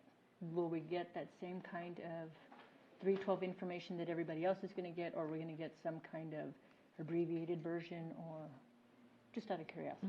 Well, I believe Well, there's actual versus legal is what I'm. that's basically the distinction. Right. So we will be getting some kind of something that... You get the factual results of any investigation that are performed, but any attorney-client privileged information, there creates an ethics conflict, and so the council members that can't deliberate and vote don't get the attorney-client privilege portions. All right, thank you. Okay. I'm sorry? Did somebody? I'm sorry. Oh, okay. Excuse me. Yeah, thank you. Yes, ma'am. Is there an issue that we need to deal with, or is everything okay? Can we go on, or? Okay. Thank you. Presentation of investigative results. If any investigation has occurred prior to the city council convening, the designated officer shall present such investigation to the city council along with evidence collected. Haven't we already said that? Well, In 9 above? 9 is basically, it's the start. So 9 and 10 kind of are read together. They're just separated out. So the designating officer is the one that gets up and says, these are the, this is who I am, this is, why I've been called, this is the investigation that has occurred, here's the information for you. And, So that's but what it 9. does, yeah. So then what's Well, the 9 and distinction with 10? I mean, 9 why do we have to have is both? they publicly read the summary of the charges. So it's a summary, like, if you think of it kind of like I'm trying to think of a good analogy. Mm-hmm.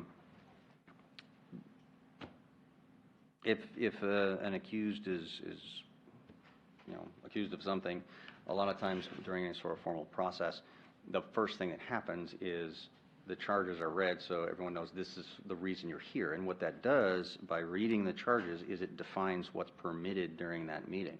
You don't get to go into charges that are outside of what's read in a meeting if you don't, if you may discover stuff, you bring them up at another meeting. If you read 9 and 10 together, you read the charges, and then 10 basically says you present the investigation, but at least 14 calendar days prior to the holding of the 312 hearing, where charges will be considered against the respondent is entitled to a copy of all that stuff. And so it gives the respondent the notice, and so they know when they are showing up, what is being read under 9 as the charges is the only things that are considered that day, because that's what they've been given notice of 14 days before. Okay, but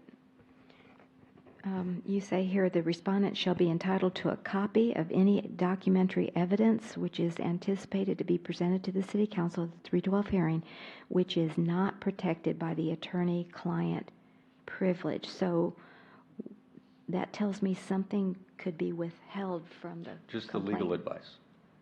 Just the legal Just the advice? legal advice. But no other documents. You'll give the complainant. All the factual information. And all of the documents. Yeah, all the factual information, all the documents. The only thing that they wouldn't get is like an attorney-client privilege memo from me to the council that we discussed in executive session. They don't get that. Okay, that's what Ms. Rodriguez was asking Okay. about. So what they do get is they get all the documents. They get the factual explanation. Okay, all right. And so they just don't get the attorney-client privilege advice part. Okay. All right, any other questions on that one? Okay, let's move on then. Number 11, presentation by complainants. If any complainant exists and wish to speak to the City Council about their complaints, such complainants shall be given an opportunity to present sworn statement at the 312 hearing. Such statement may be written or provided orally to the City Council under oath. Each complainant must be put under oath and sworn before submitting any statement or evidence during the hearing. Oaths may be administered by the City Secretary or a person authorized to administer oaths in Texas. Those members of the City Council who may deliberate and vote at the 312 hearing may question any complainant about their complaint during this presentation. Okay. But the respondent can't ask questions to the complaint. No, ma'am. And The respondent they're entitled to hear everything. But remember, this is a legislative investigative process. People are providing information to the body, and so the body's the one that asks questions and responds back. It's not an adversarial system like in trial, like our judicial system, which is designed as being adversarial. So they get to be adversaries. They can ask each other questions, they can cross-examine, they can do all that stuff. But that's not really the way this kind of thing is designed. So everyone has to present truthful information to the governing body.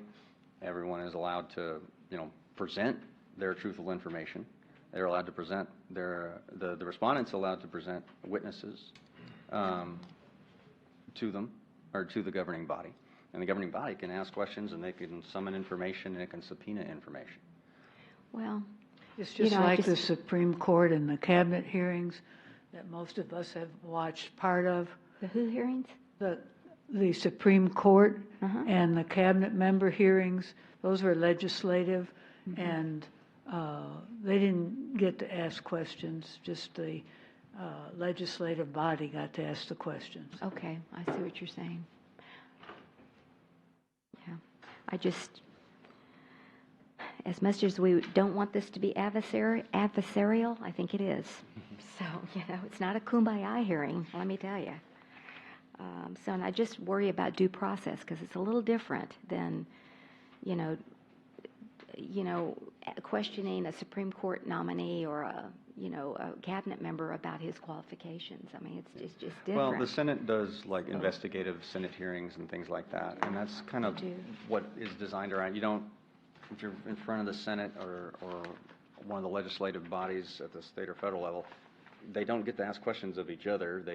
They're responding to questions from the legislative committee, and so that's kind of the way this is designed to work.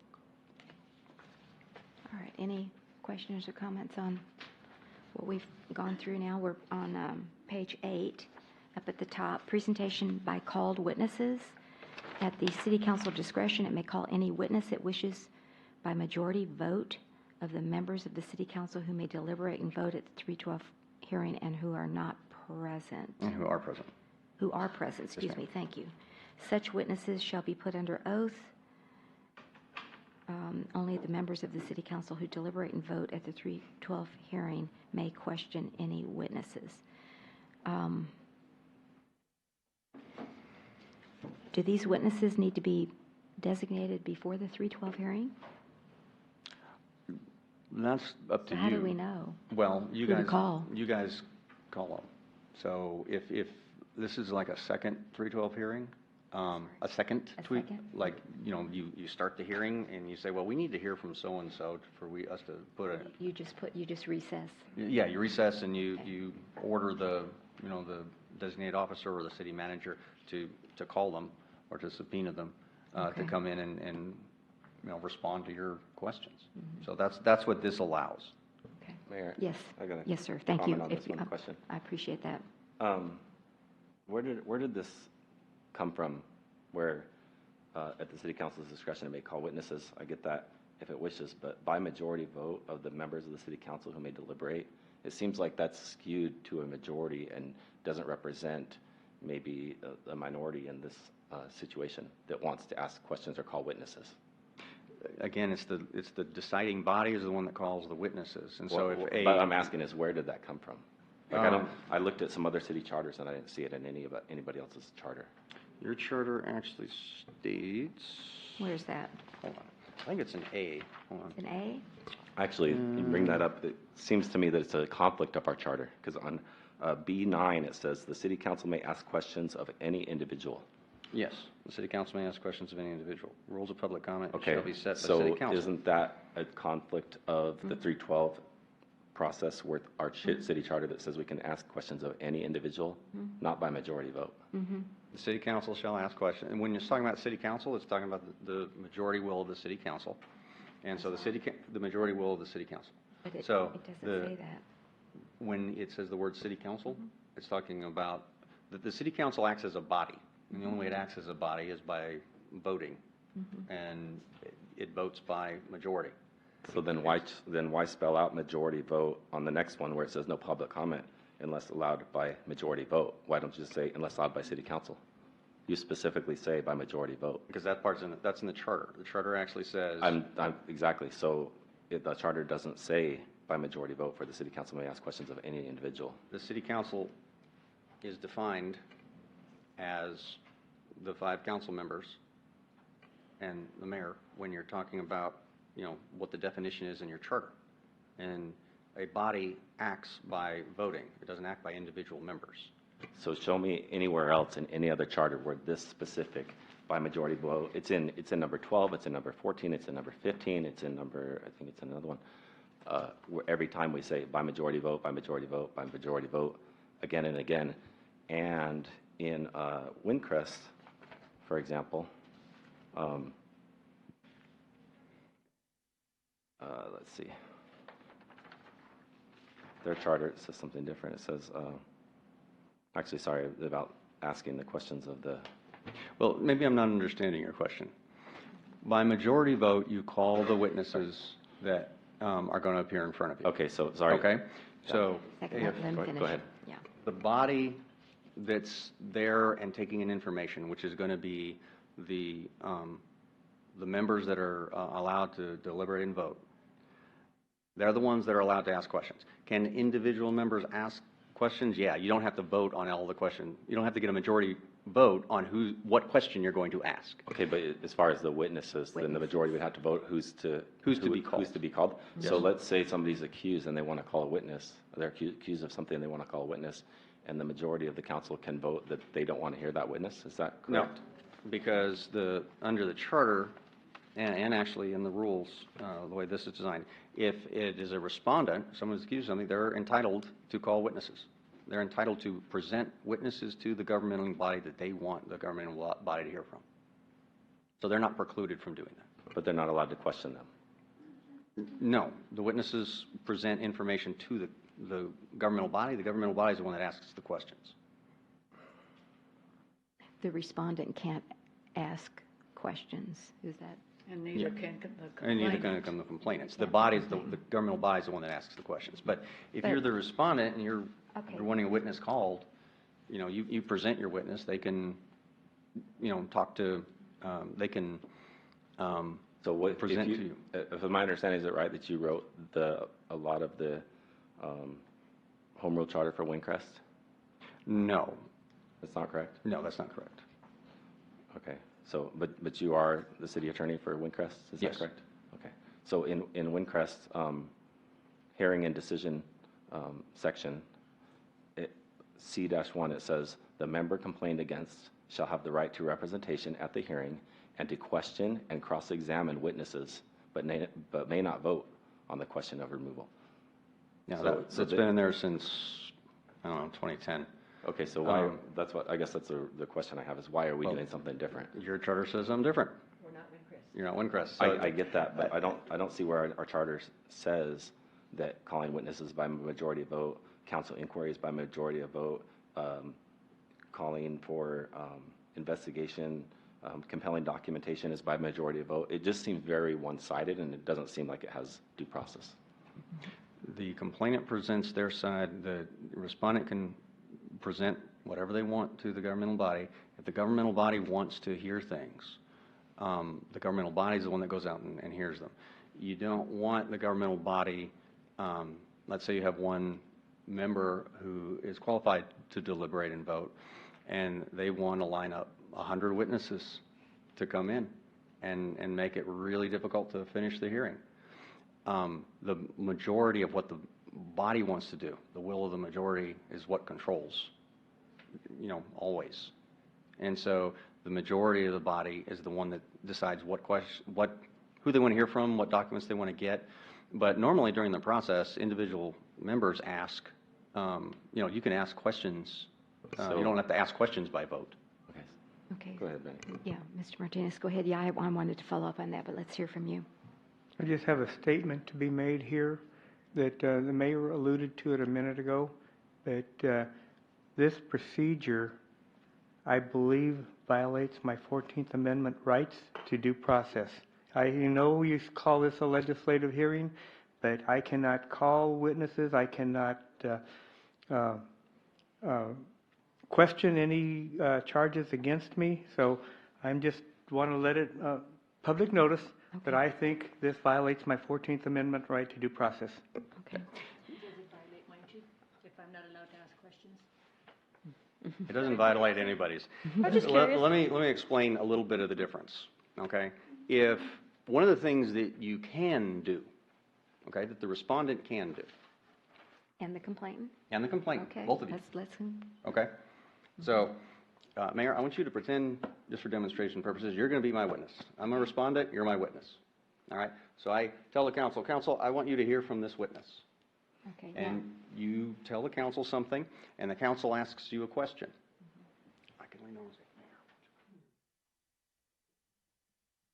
And then you can answer the question. So my attorney can give me legal advice, and then Your I can... attorney or the respondent, if they want to actually give a comment to the witness. Okay. I just wanted some clarification, because I thought the way it was written is that before we could call any witness by either complainant or respondent, we had to have a vote. No. We don't have to have a vote to say... No, the respondent can call any witness they want, Okay. only if Then the what does body that has mean, additional members. What does that mean then? Any witness that wishes by majority vote of the members of the city council? That's because I thought, Right, so every we witness, are we have to on have a number vote. Do you want 12. them, yes or no? And I agree with Mr. Bradshaw, then it seems like it's skewed. At the city council's discretion, It may call- the city council may call okay. any witness it wishes by majority vote of the members of the city council who may deliberate and vote on the matter. So if the city council wants to hear from someone specific, they say, we need, Chief Joe to come in and answer some of these questions. And the majority said, no, we really don't need to hear from him. Well, then the governmental body decided they didn't need to hear from him. If the governmental body decides, no, we do need to hear from him, they vote and say, yes, let's bring him in, call him in, subpoena him, ask him to come in, whatever. And then if he's around, you bring him in. If not, you recess and you call him in whenever you reconvene. And so, but that does not, this section number 12 is independent of 11 and 13. So what the complainant gets to do in 11 and what the respondent gets to do in 13 is not restricted by number 12. Okay, so is number 12 just the council wanting to hear from witnesses? From witnesses that aren't otherwise presented to you. Okay. Yes, ma'am. All right, So but let's say- 11, 11 is the complainant witnesses, right? And Actually- 13 is the respondent witnesses, But right? the 11 doesn't have any witnesses, doesn't say the complainant can have witnesses. Actually, no, it doesn't. Your charter doesn't give the complainant that, that absolute right to call witnesses. So you can allow them to, but the respondent Has in an 13 has an absolute absolute right to call witnesses. Okay.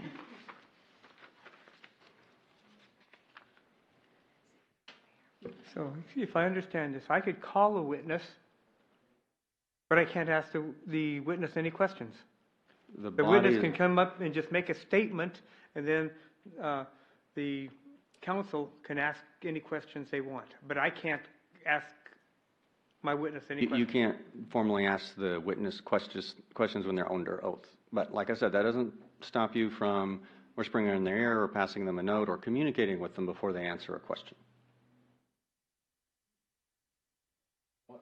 What is the reasoning for that?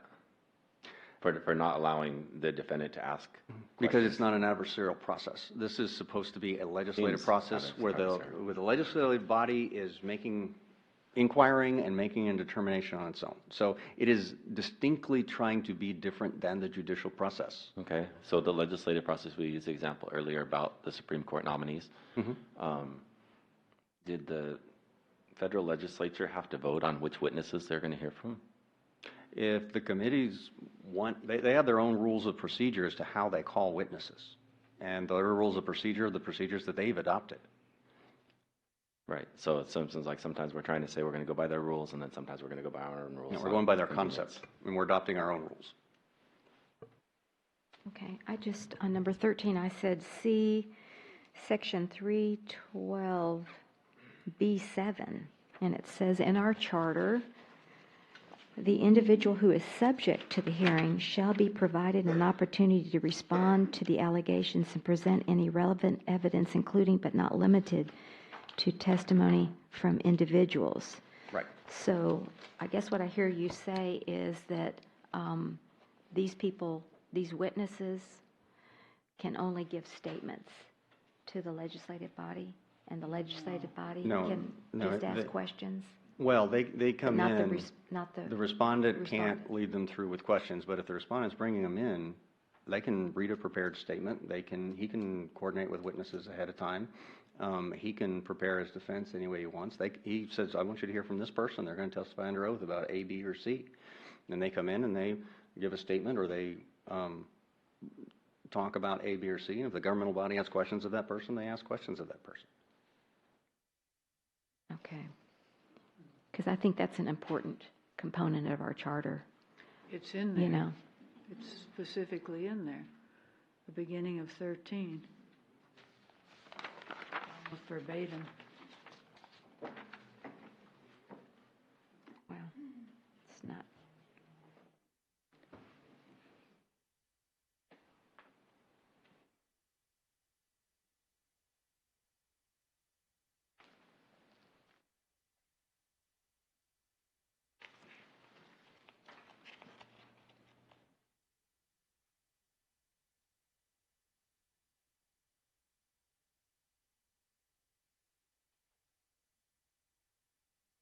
Okay. And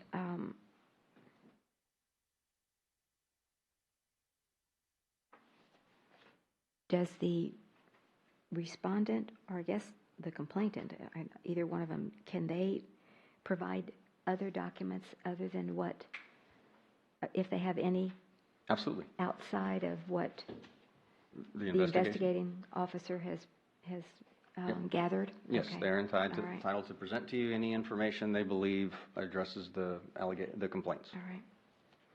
All right. Any other questions on the presentation by respondent? Okay, number 13, number 14, and 15. Council inquiry and compelling documentation. Council inquiry, we've got that up here. Yeah, ooh, it's all read it out. The members of the City Council who may deliberate and vote at the 312 hearing by majority vote of those members present and voting may recall any witness or inquire of any person or compel the production of any documents or evidence they determine is necessary for the investigation or to make a determination on any charges. Is that like at another hearing, or it doesn't say, but may No, that's- recall? I mean, that doesn't, Remember, these procedures are for any 312 hearing that you may have in the future. And so it envisions if you have to have, several in a row on particular subjects or a particular investigation or whatever, you're allowed to. So unlike in the judicial system, Mayor, once you call a witness, if they're released, they're released. They go, That's right. they go bye-bye. The city council can say, well, we need to hear back from the chief, or we need to hear back from this vendor, or we need to hear back from somebody else, and so they can recall them. They're not, just because they've been presented once before the council doesn't mean the council can't call them back again if they need them. okay. All right, it says, however, any new charges must be provided to the respondent prior to any 312 hearing where disciplinary action or referral will be considered. Is that outside of the original complaint? Is that what you mean? Yes, anything outside of the original complaint. Okay, because I know you and I have had this discussion that you're looking at the charter in a global manner. Yes, ma'am. Okay. All right. Any questions on that? Yes, Yeah. sir. This whole process has been, here are my original charges, and let's add some more. Oh, those weren't good enough. Let's add some more. And now those weren't good enough. Let's just claim, something else. So this is just it's been taking a life of its own. And so if this council decides, oh, we don't like these charges, we're going to come up with some more. Let's just add another 15 to the 19. We can do it. At some point, you have to have a cutoff point. And, excuse me, let me ask the attorney to respond to that, and then Ms. Charles, you can certainly go ahead. As the council is conducting an investigation, it discovers different stuff. You kind of have to go where the investigation takes you. And so you may determine that the initial complaint is perfectly valid, but you found other stuff. You may decide that the initial complaint didn't, or that it didn't actually hit the mark, or there might be no complaint. You're just doing an investigation on something specific. You need to call some people in to find out what's going on. You go where the investigation takes you. And so, but the way these procedures are arranged, no respondent, if they discover evidence or information that may lead the council to take disciplinary action against someone, they can't do it at the first hearing when that's discovered. They have to give them they notice. can't. No, they got to reset it. Okay. But if it's something that's already been presented to the other side and they've been given their, to the respondent, and they've been given their required notice, then the council can take action on it. But nothing new that is discovered or anything that comes up during that investigation can be taken action at the, the moment of discovery, so to speak. And so that gives them time to properly prepare defense. That kind of protects the due process of the respondent. Okay. But I mean, I had a. Do we need to add that there? Because it doesn't say that. I thought that. It says any new charges must be provided prior to the 312 No, but he hearing. says that you can't, if you have a new charge, you can't take action at that meeting. Right. That's what Any this new says. charges must be provided to the respondent prior to any 312 hearing where disciplinary action or referral will be considered. So if you discover new evidence there, you can't consider taking disciplinary action right then. You got to reset and actually provide them the required, 14 days notice. 14 days notice. Okay. I'm sorry, I didn't read that as that, so. Okay. Okay, I didn't understand that. Ms. Charles? I just wanted to clarify something for Counselor Martinez. It's not the council that's bringing charges. They're looking at the charges brought to them. The charges have taken a life of their own from the first to amended, it's, I understand. this is All a. right. We'll just move on. I think people are hearing you.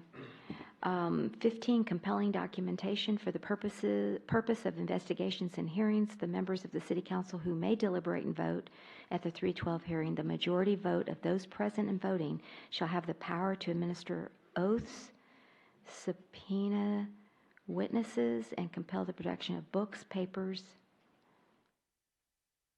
and other evidence material to the inquirer. So it's just the council that has that power, Yes. not the respondent or the complainant? No, the charter actually gives the council that power. Okay. But All the right. complainant and the respondent can bring in their own. Yes. This is just in addition to. Well, Or Can say- they subpoena say the witnesses? respondent says they won't bring that information, can you subpoena it or something like that?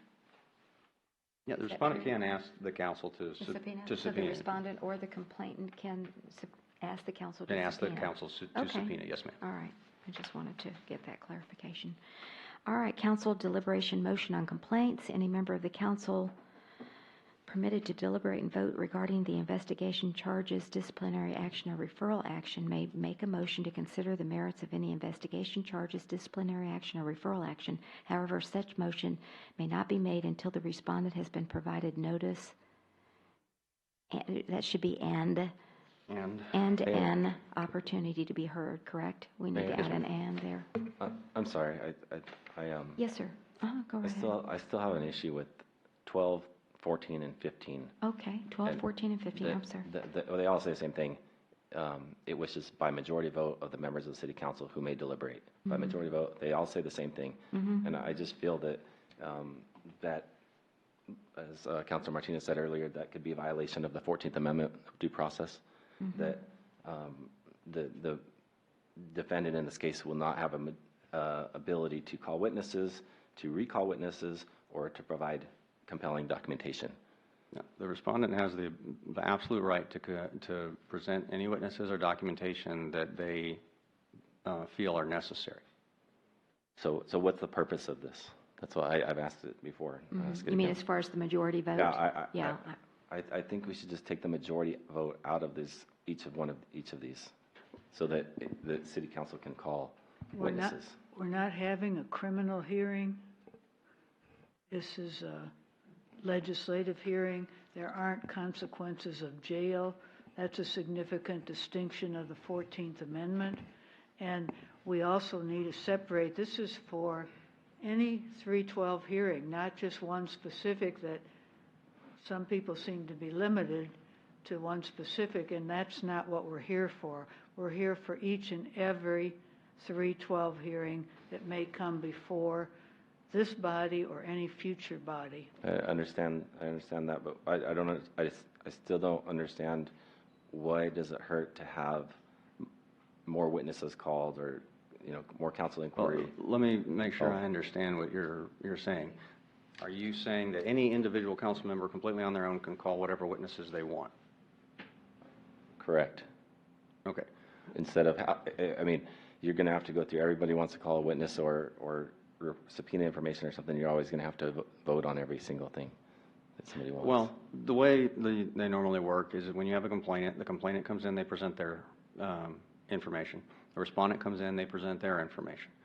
Most of the time, that's the majority of the information that the legislative body, typically wants to look at. But if the legislative body wants additional information, they want to hear from other people, the legislative body can basically take a vote and command that those individual people come in, or that information is gone and collected. But when you do that, no single council member has the power to subpoena, and no single council member has the power to command the production of documents. That is by majority vote of the body.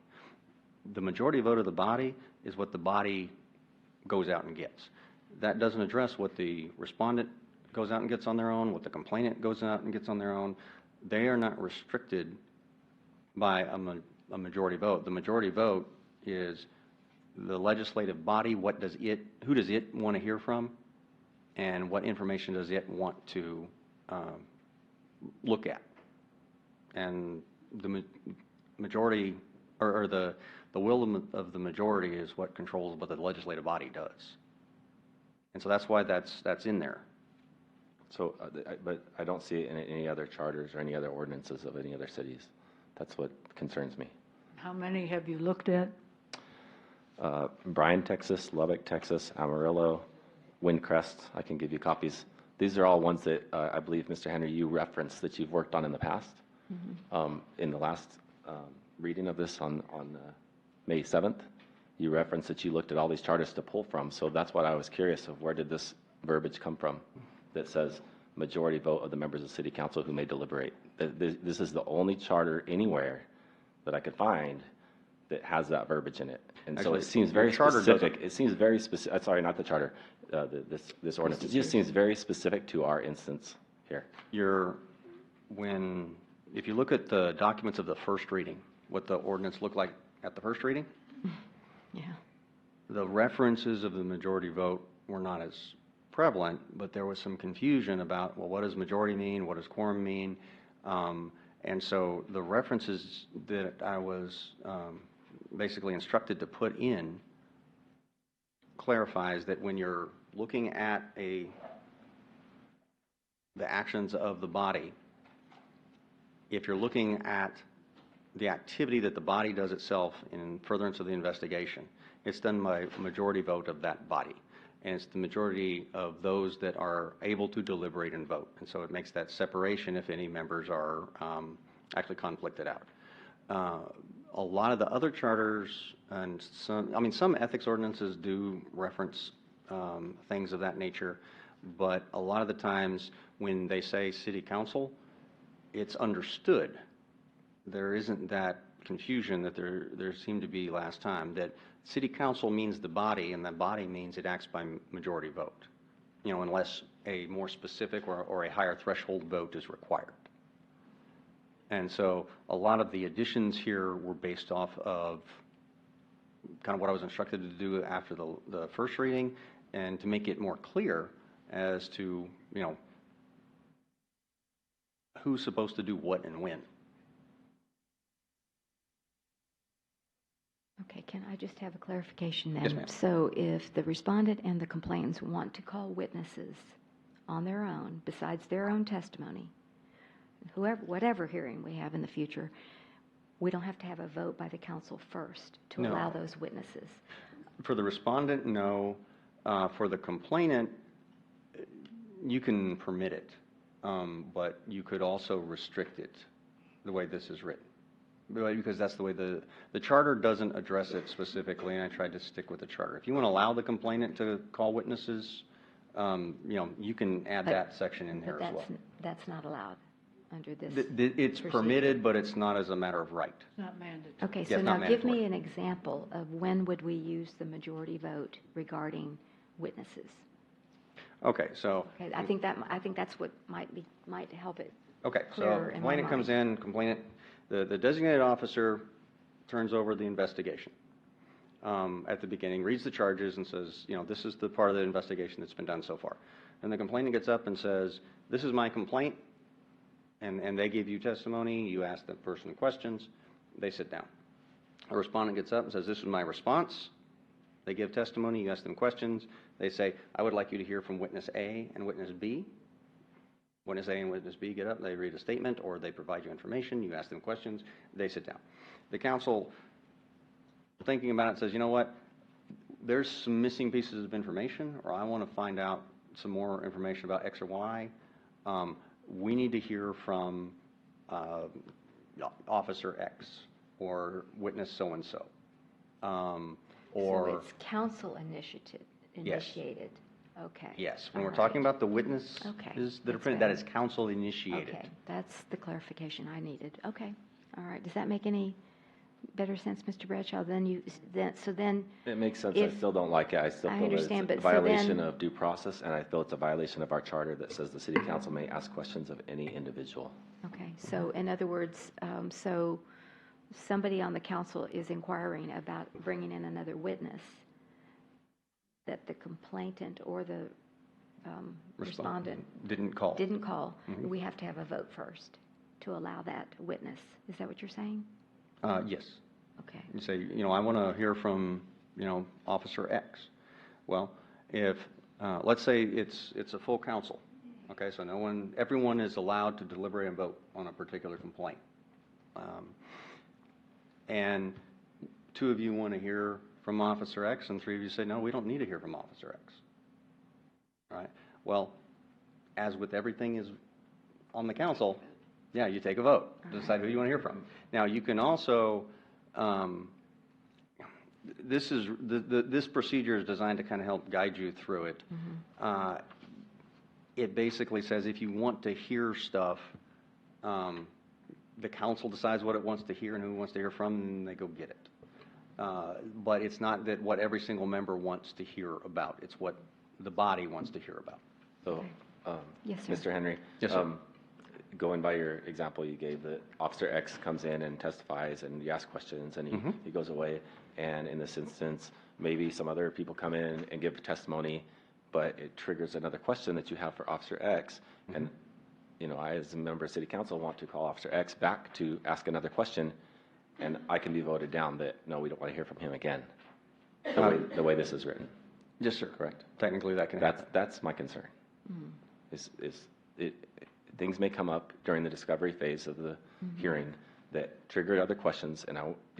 a member of the council may want to call that person back, but gets voted down by the majority. That's what my concern is with the majority vote on each of these instances. So is that your due process being violated? Is that your concern? It would be the complainant, or the defendants in this case, due process. Well, being you're violated. assuming. Have you made a decision on this? Is that why you're concerned? I'm not This- talking about any specific case. We are given a scenario, an example. Yeah. Any suggestion on rectifying that? I mean, I mean, the you know what I'm council, saying? I mean, yeah, that's, I I understand. understand that- that's, I mean, I and thought it- that was a you good could example. technically put in, and if the council, wants, if a witness has been called by majority vote and wishes to be recalled, any individual member can I would request be they okay be with recalled, taking it out of or that. something like that. The recall part, I would be okay with that.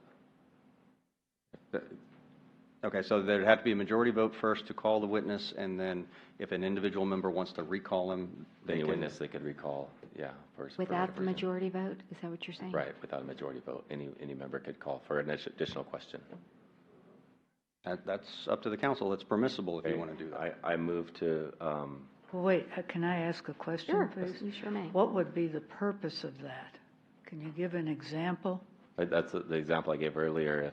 If, like the officer, somebody came in and gave some testimony, and then somebody else gave other testimony, and it triggered other questions, or a conflicting testimony that you may have picked up on, and you want to ask them additional questions. If you're going to do that, I would suggest that it be limited to one recall. You know, so you can't keep coming back and Right. forth and back and forth and back and forth. Right.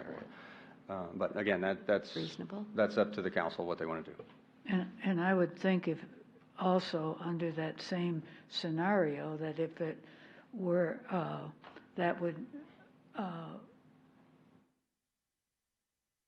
be some, I mean, you can potentially do that for so many witnesses, but if you had a justifiable reason, any one of us had in that scenario a justifiable reason, I would suspect that the majority would support it. So I don't see adding it in, because our idea is not to have a hearing, a nonstop hearing, or hearing that goes on for 25 hours if it's not necessary. But I guess, how would everybody know what the reason is if somebody wanted to recall a witness? Because I would think you would indicate that. I'd like to recall this witness because I would like to ask questions regarding, I mean, you could give some basis, because otherwise just to say, I want to recall that witness is not a reason. But we could add that, recall the witness one time, or you were saying, but state your basis. I think what you're concerned is that you won't get that opportunity because the majority would vote you down. Well, you're presuming. There's so much presumption I know. here. Well, we don't know. This is all Well, new. that's why No idea. I mean, if things need to be changed, they can change. But if you're just considering one issue, that concerns me. We're trying to do this in a broad scale, and This could be a broad scale concern, I think, I mean, for any 312 hearing, you just don't know. But, even in any type of hearing that I've ever participated in, there had to be a reason for a recall. Well, And I so if understand. it's a That's good what I'm reason saying. and legitimate, You bet. I think you'd get the Yeah. majority to say it. I don't think we need to put it in that we have to have a recall, one-time recall. It can be used and misused. And, I mean, you're making unnecessary things to something because of presumptions. Mr. Martinez, did you have I something? don't see why you are so dead against this topic. You could really box in one council member from needing to ask a question. So why not just give the council person his wish to recall a witness? He may have an important question to ask. I don't see why this would hamstring anybody or the council.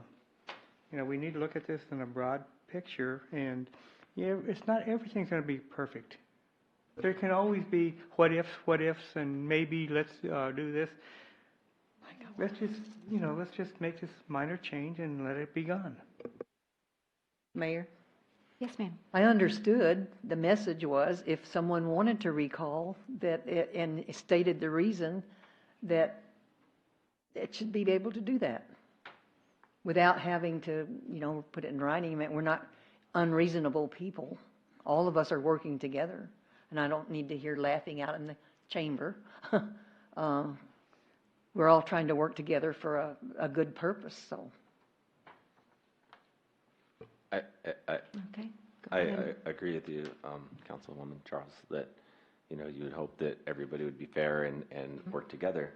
I'm just concerned about, if a majority, again, think of the future, if a majority gets on the council and they want something one way, the way this is all written, they could very easily put things lopsided to obstruct witnesses, obstruct recalls, and obstruct documentation. Again, not thinking about one case in particular, but it could be done in the future. I had a question there. With regard to what you're saying, Mr. Bradshaw, but aren't you already making it one-sided because your concern is a respondent, a respondent, a respondent, and what about the complainant? And I'm not necessarily talking about the case now, but I'm talking about in the future. There's so much accommodation or modifications being made for a respondent to call, witnesses, recall witnesses. And so what are we going to offer to the complainant? It would be the same thing, I would think, that it could be that, like you're talking about flipping the tables where, let's say the majority is against the complainant, right? And has a legitimate complaint, but doesn't have a majority that agrees with him or her. So it could happen both ways. I agree with you. Okay, I'm just making sure we're clear on that. Yep. But there's a distinct difference because the complainant, it's permissible for the complainant to say, I would like to have this witness heard. It's mandatory for the respondent. So it's already, the protections are already built in. And if we work from that and there's legitimate reasons, I think anybody would consider. I don't think it needs to be in our in this section. Okay. Mr. Bradshaw, do you want to make a motion or just want to drop it? I do. I want to make a Okay. motion to remove the terminology of by majority vote of those members present and voting from item 14. Just on item 14? Well, okay. Or I don't know. I 14, just wanna- well, let's do 14 first, yeah. Okay. And replace it with, is this the recall? Yeah, you would just, it would read, the members of the city council who may deliberate and vote at the 312 hearing may recall any witness or inquire of any person compelled. You would just take out that whole line that says by majority vote of those members present and voting. And I thought I heard some of the concerns was that you have to state a good reason or state a compelling reason, or would that be necessary to include? I don't see why that would be necessary. Okay, all right, just wanted to clarify that. Okay. So we have a motion to remove by majority vote of those members present. Is that correct? Correct. All right. And is there a second? I'll second it. All right, we have a second by Mr. Martinez. And Before we Yes. vote, I would recommend that you add that you need to give your reason. Okay, do I need to restate it? No, Or- just yeah, amend we it can to add, Add, I guess, how would we say that? I'm sorry? Oh, I accept her amendment. All right, very good. All right. I'll second so- the All amendment. right, so. I'd Mr. like to hear how it would read, Mayor. Okay.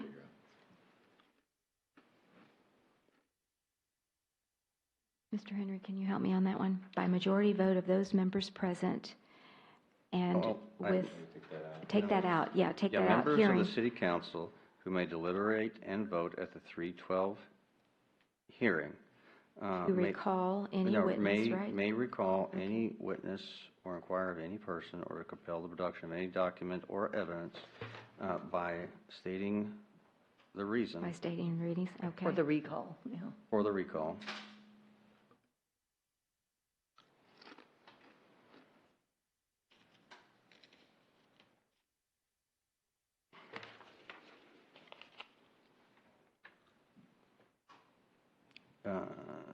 They determine as necessary for the investigation or to make a determination on any charges. I think is how that will read. Okay. All right, is So that there's a limitation. by stating the reason for the recall was the limitation? Is that No, what- well, I meant there's also a limitation of it's necessary, they determine it's necessary to make a determination on any charges. And we had mentioned only one recall.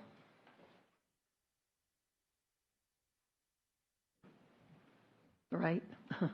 We discussed Yeah, you that. could put that, may recall any witness one time or something. Well, it's actually, isn't it one additional time? Well, the recall is once. Yeah, The recall is once. Okay. Right. Okay. I'm getting tired. May I think we're recall going to any take a witness. break. Yeah. I'm going to take a break because Sometime my tomorrow. brain is really mushy tonight. If we Okay. take a break, then we can organize that motion maybe. Oh, okay, let's do that. Let's take a break till 8 o'clock. All right, be a 10-minute break. Please stretch your legs, and thank y'all very much for your patience. So we stand in recess till 8 o'clock, and at 7, I don't even know how to tell time right now. Anyway, 7 something. 7:52, 7:49. No, 7:51. No, 7:52, that's fine, Mayor. 7:52. 7:52.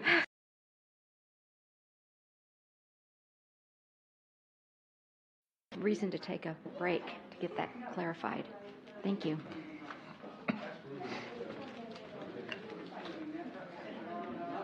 All right. If everyone could take their seats, we'll begin. Let's see, we're still missing. Okay, Miss Rodriguez.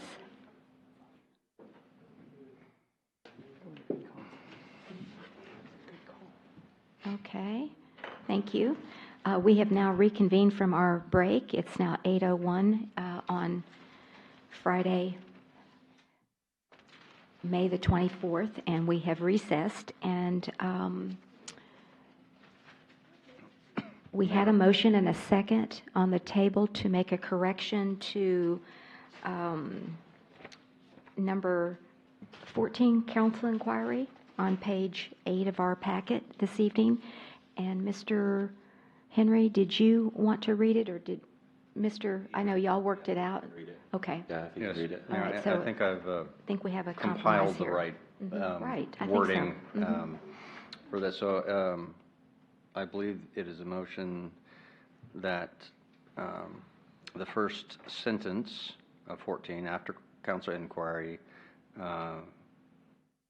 read, "The members of the city council who may deliberate and vote at the Section 312 hearing may recall any witness one time by stating the relevant reason for the recall, or inquire of any person or compel the production of any documents or evidence they determine are necessary to investigate or to make a determination on any complaint." Is that correct, sir? Yes, I motion that we pass it as written, In replacement of the first sentence of number in 14. replacement of the first sentence of number 14. Does he have to withdraw the other, or is that okay? I believe it's okay as long as there's no point of order from the council. Okay.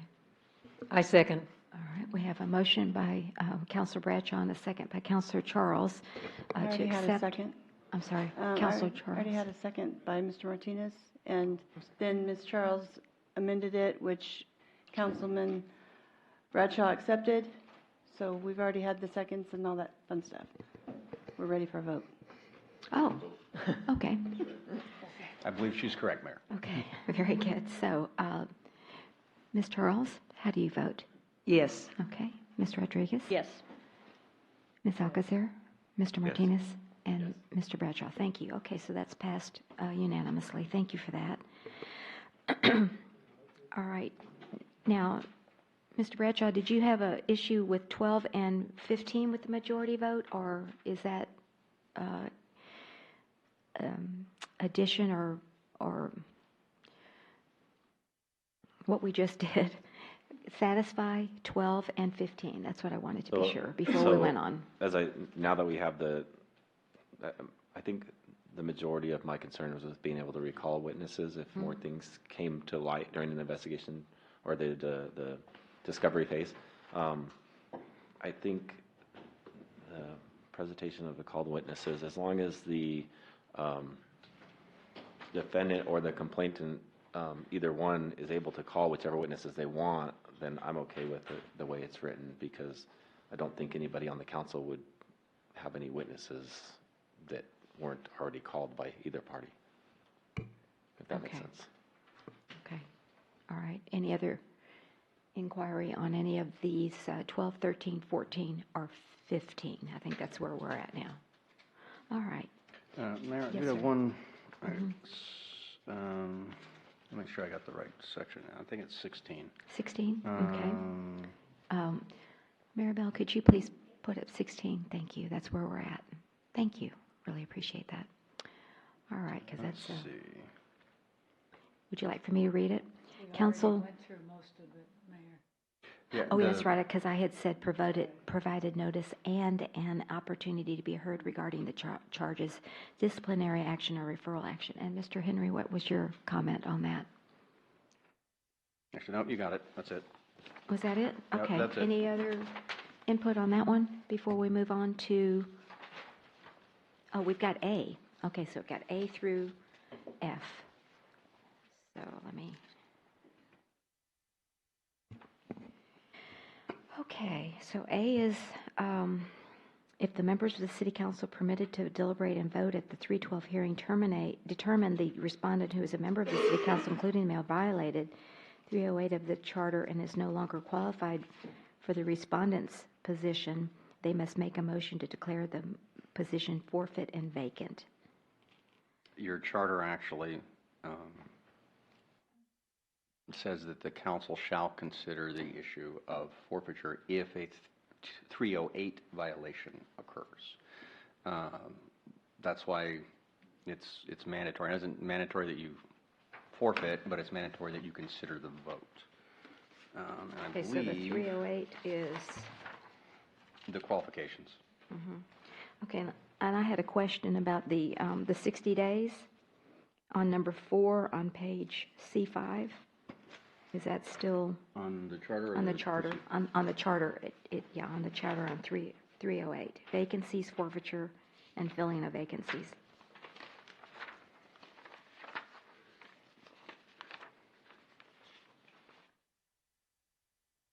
Yeah, so the way the charter reads is you can have, the charter under 312B, 10, and 11. Wait a minute, 312B, 312B, 10, and 11. 10 basically says if there's a 308 violation, you must consider forfeiture. If it's a 309 violation, you can consider forfeiture, censure, several other things that are permitted. If you bump over to 308, the section you're talking about, it basically says if you're found in violation of 308, the hearing, if you're going to have a 312 hearing, shall be held within 60 days of the council, of the city council as a body learning of the alleged forfeiture. it says alleged violation. No, the charter. Yeah, I've The got section the you charter. wanted? Number 4, it says alleged violation on mine. What do you have? Oh, it says alleged forfeiture on yours, huh? It says ours alleged violation. Huh. This is from the ordinance book. That's where I got mine. Isn't that strange? That's odd. Actually, we need to check the Because that's a different actual- meaning. Yeah, Violation seems to, yes, a forfeiture, Yeah. so it must be violation. Uh-huh. so the 60 days applies if there's a 308 violation. There's no 60-day requirement if it's a 309 violation. But if you go beyond 60 days, you're, for anything, once the whole body learns of the violation, then that's when the time period runs, and if it's a 309 violation, there's no limitation under the charter, but if you're going to do anything, you have to do it only as a violation of 309. Does that make sense? So 308 has to be applied within 60 days. You have to have the 312 here. You have to Within initiate. 60. You have to initiate the 312 hearing within 60 days. Yes. Initiate, not hold, Well, or is it the same? yeah, it Okay, I mean, I'm basically is just- the same. It's basically the same. Yeah. Initiate or hold, May okay. conduct, it says it may conduct Okay, an may investigation and hearing. Okay. The hearing shall be held within 60 days. Mm-hmm. And so, Okay. as long as you hold a hearing within 60 days, you're compliant. And what if the body changes so they don't all know? The charter basically says the 6 days from when the body finds out. And so, actually, that's a good question. I'm gonna need to look that up to confirm. I've got two different things in my head from cases that I think might go either way. So I will have to get back with you on that. Okay, so that's on number A. Is that the one you need to look it up? Yes, ma'am. Okay, thank you. Okay, if the members of the city council permitted to deliberate and vote at the 312 hearing determine the respondent who's a member of the council, including the mayor, violated 309 of the city charter, they may make a motion to impose a sanction or other penalty authorized by law. While the members of the city council permitted to deliberate and vote at the 312 hearing can vote on forfeiture under 309, the forfeiture can only be based on a violation of 309, not on any other charter provision. Yes. You look at All right, give me an example, because I thought you had said, 312B11 of the 312. charter. In case of a violation of 309 of the charter, city council may, on the affirmative vote of a majority of the city council, take any action it determines to be appropriate, including but not limited to directing further investigation, requesting further information, vote to enforce a penalty pursuant to 7-13 of the charter, vote to bring action, in municipal court, take a vote of censure, or upon the affirmative vote of 2/3 of the city council, declare the office of said office holder to be forfeit and vacant. And so this section actually allows that declaration, but only if it's a violation of 309. In order to kind of jive with what it says on 308, you kind of have to separate them and say, if it's a 308 violation, these are the rules. If it's a 309 violation, these are separate rules. And so Okay, that's what A and B on the ordinance, the proposed ordinance, are attempting to address. mm-hmm. Okay. And, all right.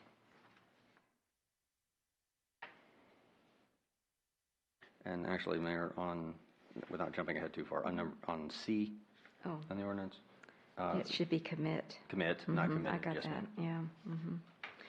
yeah. Anyway, there's a distinction between 308 and 309, but I guess we won't go into it right now. But anyway, that's, Yeah. I know people are thinking, what's 308, what's 309? I know you are. There's a lot. Okay, number C, if the members of the city council permitted to deliberate and vote at the 312 hearing determined the respondent did not commit the acts alleged, or that such acts do not constitute a violation of the charter or city ordinance, they can move to dismiss the charges or cease any investigation. If the members, that's D, C, and then we move to D. If the members of the city council permitted to deliberate and vote at the 312 hearing determined further investigation is needed, they may also move for further investigation. E, the members of the city council permitted to deliberate and vote at the 312 hearing may act by a combination of any of the above. However, the determination of forfeiture should occur first, if applicable. If the position is considered forfeit under any complaint or charge, no further action is required on any remaining charges against the same respondent. Okay, explain that. Well, what that means is if they determine that there's a forfeiture, they don't need to keep going over, the further complaints against the respondent. So say there's 28 complaints Yeah. against an individual. Is that what you're saying? And they determine, okay, complaint 5 and complaint 12 constitute forfeiture, and they forfeit the position. Well, that pretty much ends the investigation. Okay. Now, this is a self-restricted Yeah, addition. I was The going to say, I council didn't certainly see that in can decide to go into all 28 if they want to.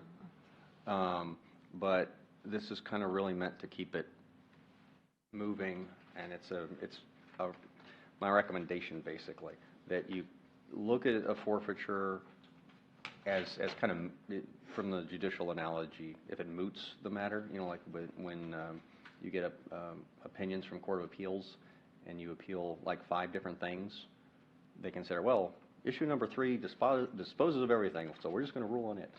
The same type of thing with this. So it's designed so that once that kind of determination is done, the council's not going to go any further. But again, this is a self-restricting section. You don't have to adopt this section if you want to remove this section. Well, I think that the council, in my estimation, should hear all of the, I guess this is where I was coming from. You would hear all of the complaints, and then you would make your determination. Well, I think that, You're telling me they could, on number 1 or number 2, they could say, okay, we're going to stop, we're going to vote. Is that right? no. Okay. No, so they, About action. yeah, so that you hear all the complaints. You hear everything on all 28.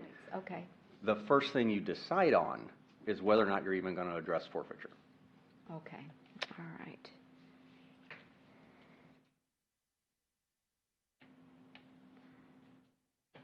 Okay, any questions or comments on E? Okay, any vote for forfeiture must be 2/3 majority vote of those council members present and permitted to vote. Any vote for a penalty less than forfeiture, or any vote to dismiss a complaint requires an affirmative vote of a majority of the council members present and permitted to vote. So what's the distinction there? Well, the charter, if you look in, There's, I think it's going to still be, there's only going to be three well, no, votes. this is for everybody. This is for everybody. This is Oh, that's true, all it could types. be 5. Yeah, Yes, that's right, all that's types. right. And so, if you've got all types and they decide they're going to do a censure, or they're going to do something that doesn't amount to forfeiture, that's only majority vote. So majority vote basically takes care of everything except the forfeiture. The forfeiture requires a 2/3 vote. Okay, all right, that clarifies it for me. Anyone else? Okay, thank you. Council deliberation motion on penalty. If and only if the members of the city council permitted to deliberate and vote at the 312 hearing determined by affirmative vote of those members present and voting that a violation of the city's charter ordinances has occurred, such members may impose a penalty. Penalties imposed must be voted on separately from the determination of whether a respondent committed a violation of charter or ordinance. Only the members of the city council permitted to deliberate and vote at the 312 hearing may vote on any penalty hearing. Penalties available to the members permitted to vote include, okay, we've got that letter to declare the respondent's position forfeited and therefore vacant, to impose lesser penalty included but not limited to letter of reprimand, censure, impose restrictions designed to prevent further violations, impose training, to enforce a penalty pursuant to section 7.13 of this charter. Let's see what that says.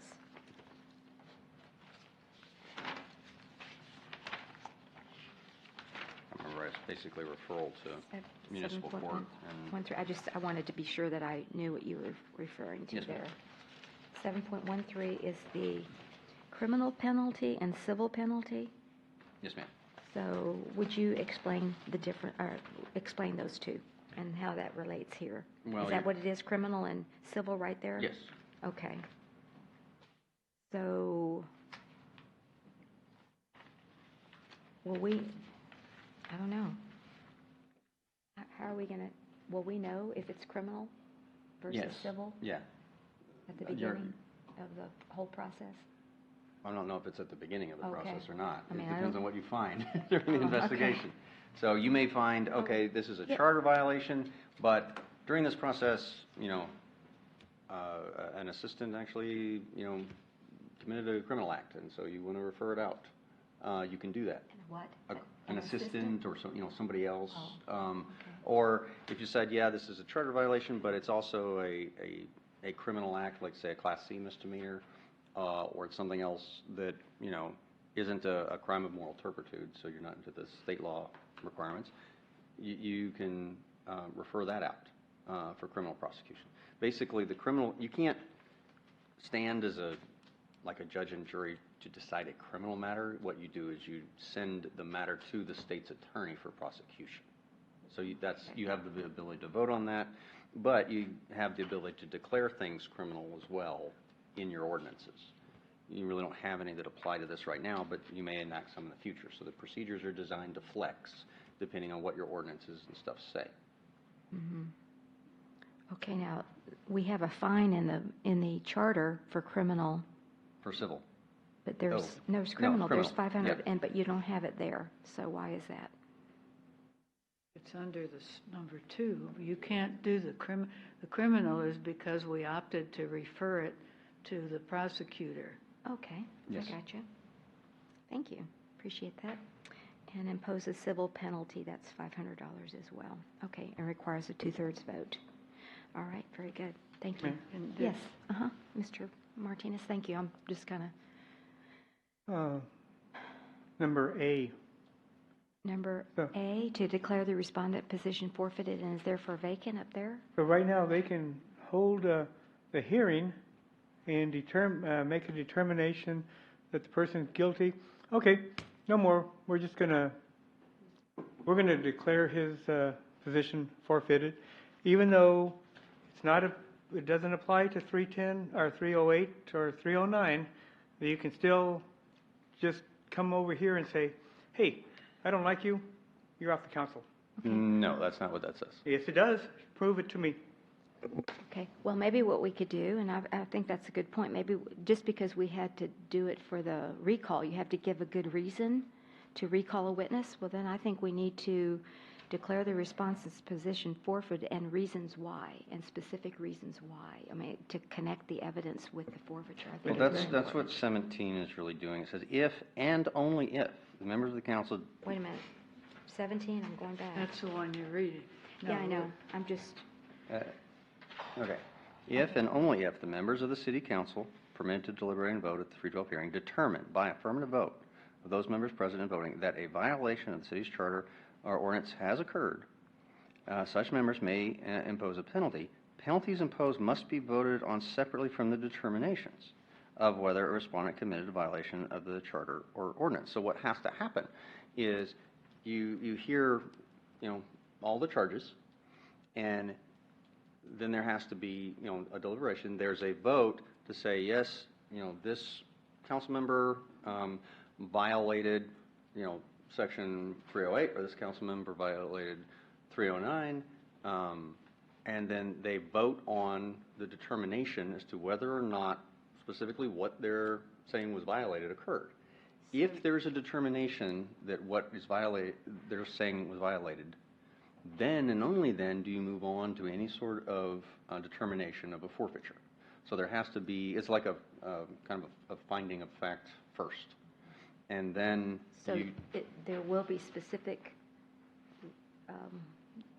the council has to give specific reasons or that fit to the 308 or 309? Is that what you're They saying? basically have to say that there's a finding of a violation of 308 or 309 based on the complaints or information that they have in front of them. It's up to the council exactly how specific they're going to be, but they have to determine exactly which category it falls into. And so if you're going through all the complaints, you list a complaint, and let's say that one of the complaints says that council member X came up and after council meeting and slugged me in the face, and did something that violated 309, told them they had to change a permit or something. Then if the council considers that complaint, and then there's a vote that yes, that they determined that they did those things, and that is a violation of 309, then they make the action, that's the second and vote, so the determination is made first. Then and only then do you go through and determine whether or not forfeiture will be called. Does that make sense? That is not what this says. At this point, it doesn't matter 308 or 309. If the council just goes through this and says, hey, okay, we find you guilty or that you've done something, we're going to declare your office forfeit, period. No other reason, no other discussion. It just states there to declare the respondent's position forfeited and therefore vacant. If you were to tie that back to 308 or 309, I would agree to it. But the way it reads right now, no. Well, is it just 308 and 309? I guess it is, right? For forfeiture, Or for anything. forfeiture Yeah, only 308. occurs for 308 or 309. 309, okay. And yeah. can we add that Yeah, to let's the add section? that. I think we should. 308 and 309. Mhm. What do y'all think? To It's up be to you guys. specific? This was designed to read with 16 and 17 kind of working together. So 16 and 17 deal with you know, That's a lot. the charges, discipline action, referral action. So it talks about 308, 309, and everything in 16 and 17.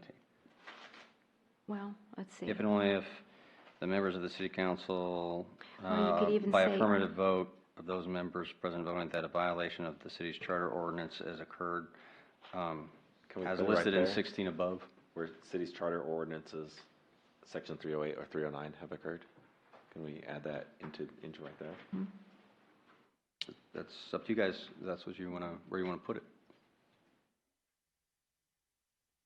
Seems to me that it follows, but, Well, I see it but there's- pretty specific, but the, I don't think it hurts for us to get as specific as possible, because again, this is for future councils.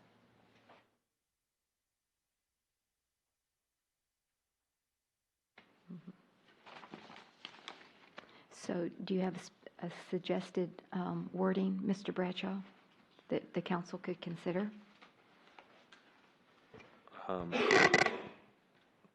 I move that we add the terminology that, Let's be sure where you're at okay, now. so number 17 Number, okay, hang on just a second, because we got all these. council 17A? on motion. 17A? No, there's not, I'm sorry, no, just under the first definition of 17. Oh, Motion 17. and penalty. Okay. no, it needs to be under A, 17A, if you look at that. I think that's where it I think that's what Mr. Martinez's, concern was. Oh, I see, okay. Uh-huh. I was like putting it at under the,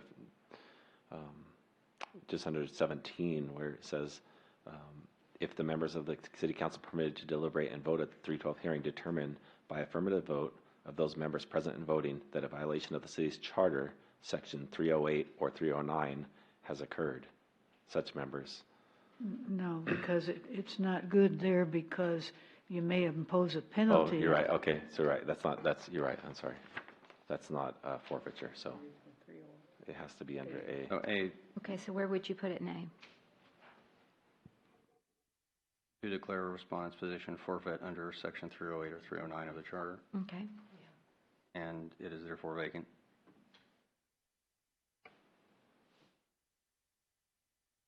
Okay. I'll second. All right, so we have a motion by Mr. Bradshaw Yes. to add under A, to declare the respondent's position forfeited under section 308 or 309 of the charter, and is therefore vacant, and a second by Councilor Alcacer. Ms. Charles, how do you vote? Yes. Ms. Rodriguez? Yes. Ms. Yes. Alcacer? And Yes. Mr. Yes. Bradshaw? Okay, so we'll add that, thank you. Mayor, while we're Yes. on that, there's just a couple of spots where the word forfeit should be forfeited above that, in several above it. Instead of forfeiture?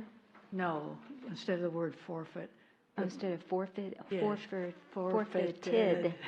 Okay. All right, she's our English lady, English wordsmith, there we go. It's a good thing to have. All right. I'll make that correction. No, I was going to say, no disrespect on. Oh, no, that's fine. Just, okay, very good. All right, so then we went through letter of reprimand and all that. To direct further investigation necessary, we did that. Vacancy, okay, I think we're there, unless there's anything else on 17A through C. Okay. Vacancy, if the respondent is found by the city council to have forfeited the position held, the position cannot be filled by appointment during the 312 hearing where forfeiture is determined. The action is of appointing a replacement consistent with the charter and state law shall occur at the next council meeting, regular or special, to occur after the conclusion of the 312, which declared the forfeiture. Okay, now there's something in the charter, but we would just go back to the charter that if there's X number of Right, there's a years, 12-month 12-month and period. less than you, okay. Yeah, so you can only reappoint if, You have to reference that if there? there's, well, that's why it's referenced by, consistent with the charter Okay. and state law. So Okay, if if you're declared forfeit and you have more than 12 months left in your 2-year term, then the council can't appoint anybody to replace him. It has to be a special election at the next uniform election date. If there's more than If there's more than 12 months left Okay, on the but term. less than 12 months, Then you can't appoint. Okay, all right, very good. And Mayor, just Yes. Going back Yes, to sir. Councilwoman Alcazar's very sharp eye. She pointed out to me a couple places where the spacing between the section number and the number 312 was an extra space. And so I promised her I would take those out. Okay. That's true. Okay. Okay, and then adjournment. All right, and penalties as to witnesses and records. I'm just going to let you summarize that. Why? Okay, well, What's the importance of this? And then there's a penalty of $500 or, Your charter basically says that. where is that? Let's see, I What think it's section? at the very beginning in 12A, if I remember correctly. Just have it a second. No.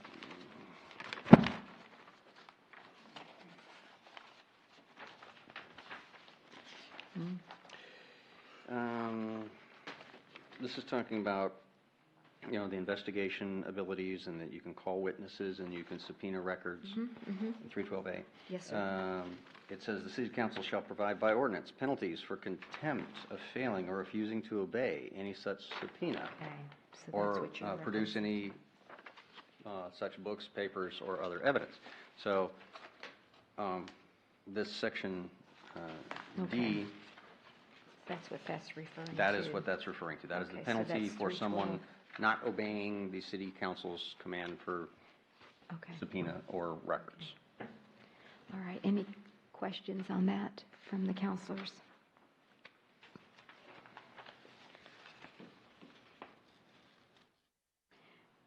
And what about these, section 1, 2, 3, 4, is that just a Standard. standard Yeah, that's, language? yes, ma'am.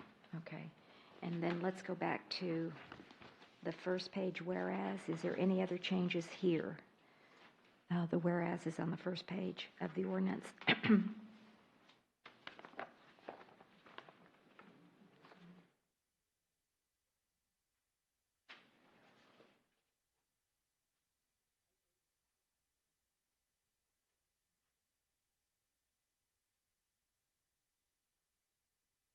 Okay.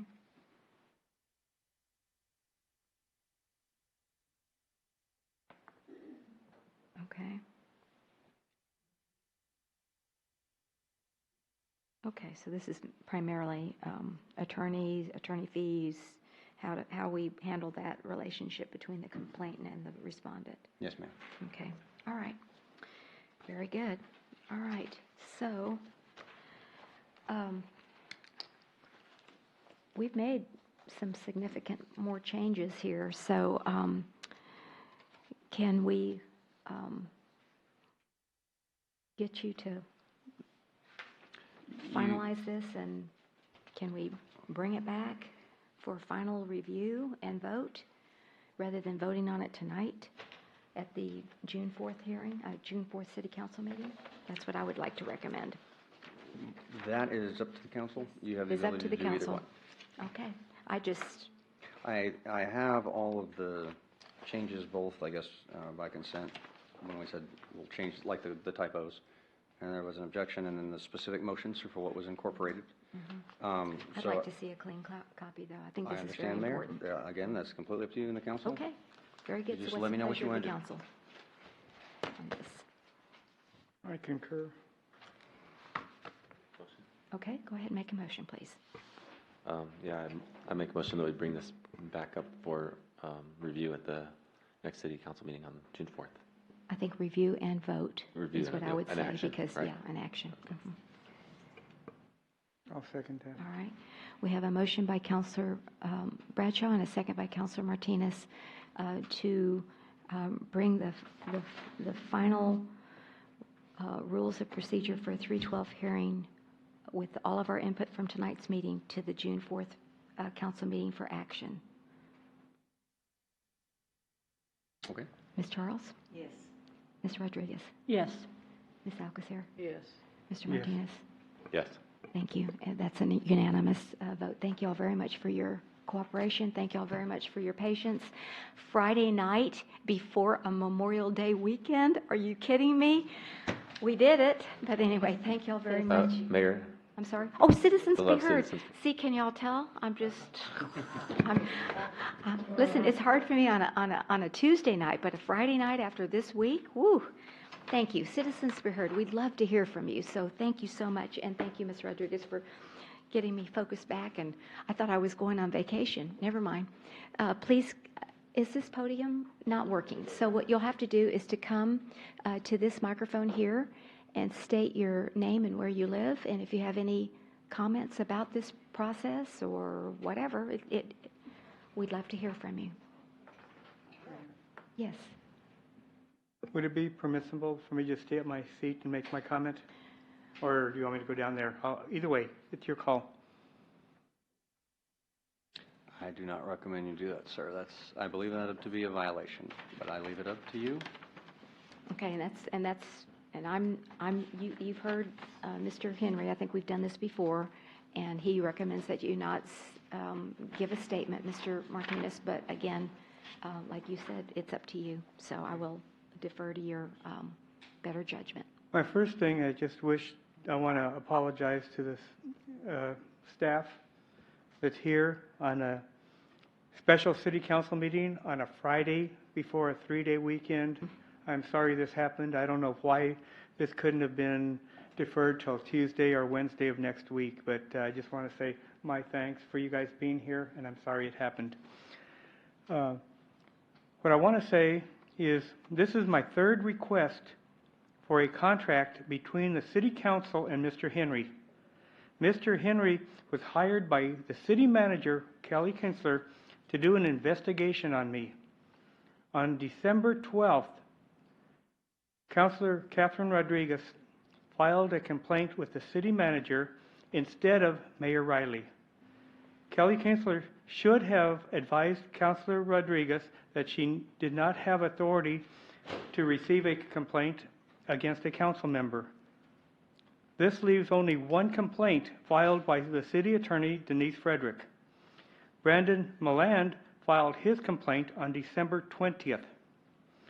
I dispute the fact that the City Manager, Kelly Kinsler, had the authority to hire Mr. Henry without Mayor Riley or City Council approval to conduct this investigation. On March 15th, Mr. Henry's investigation was completed. On April 2nd, 2019, Mr. Henry presented his findings to City Council in executive session. This completed Mr. Henry's contract. I, along with the citizens of Leon Valley, want to see an ordinance, an email, a memo signed by the mayor authorizing Mr. Henry to continue as the attorney for Leon Valley. I feel the 3 original complaints, along with the additional 3 complaints, including the amended complaint from Councilor Rodriguez, are proof that this is a coordinated and vicious attack by the City Manager, Kelly Kinsler. That concludes my statement. Okay. Thank you, Mr. Martinez. All right. If there's no further action, no further citizens that would like to speak this evening, then we move to adjourn at 8:39 on Friday, May 24th. Y'all please have a safe and restful Memorial Day weekend, and we'll see you on June the 4th at our next City Council meeting. Thank you all very much for being here. We're adjourned.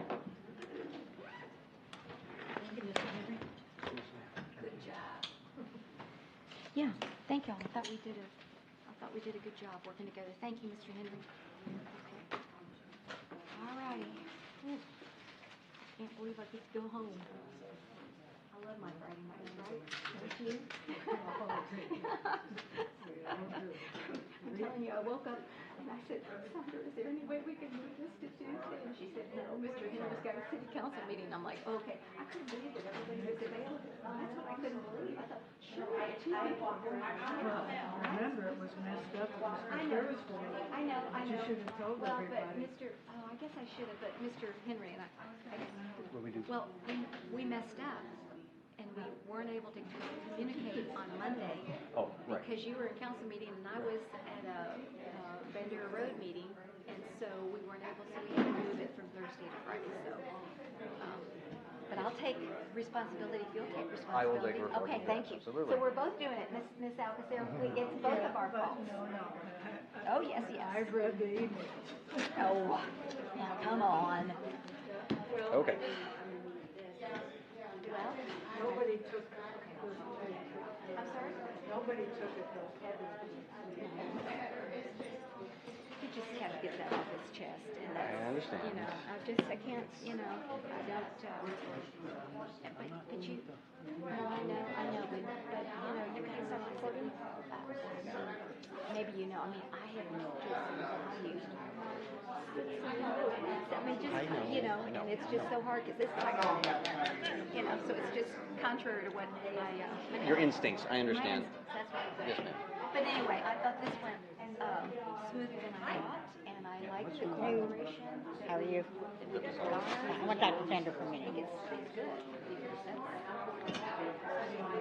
Anyway, I hope you have a good weekend. Are you leaving? And Maribel, Jim? I'm Vicki Lloyd. This is Roger.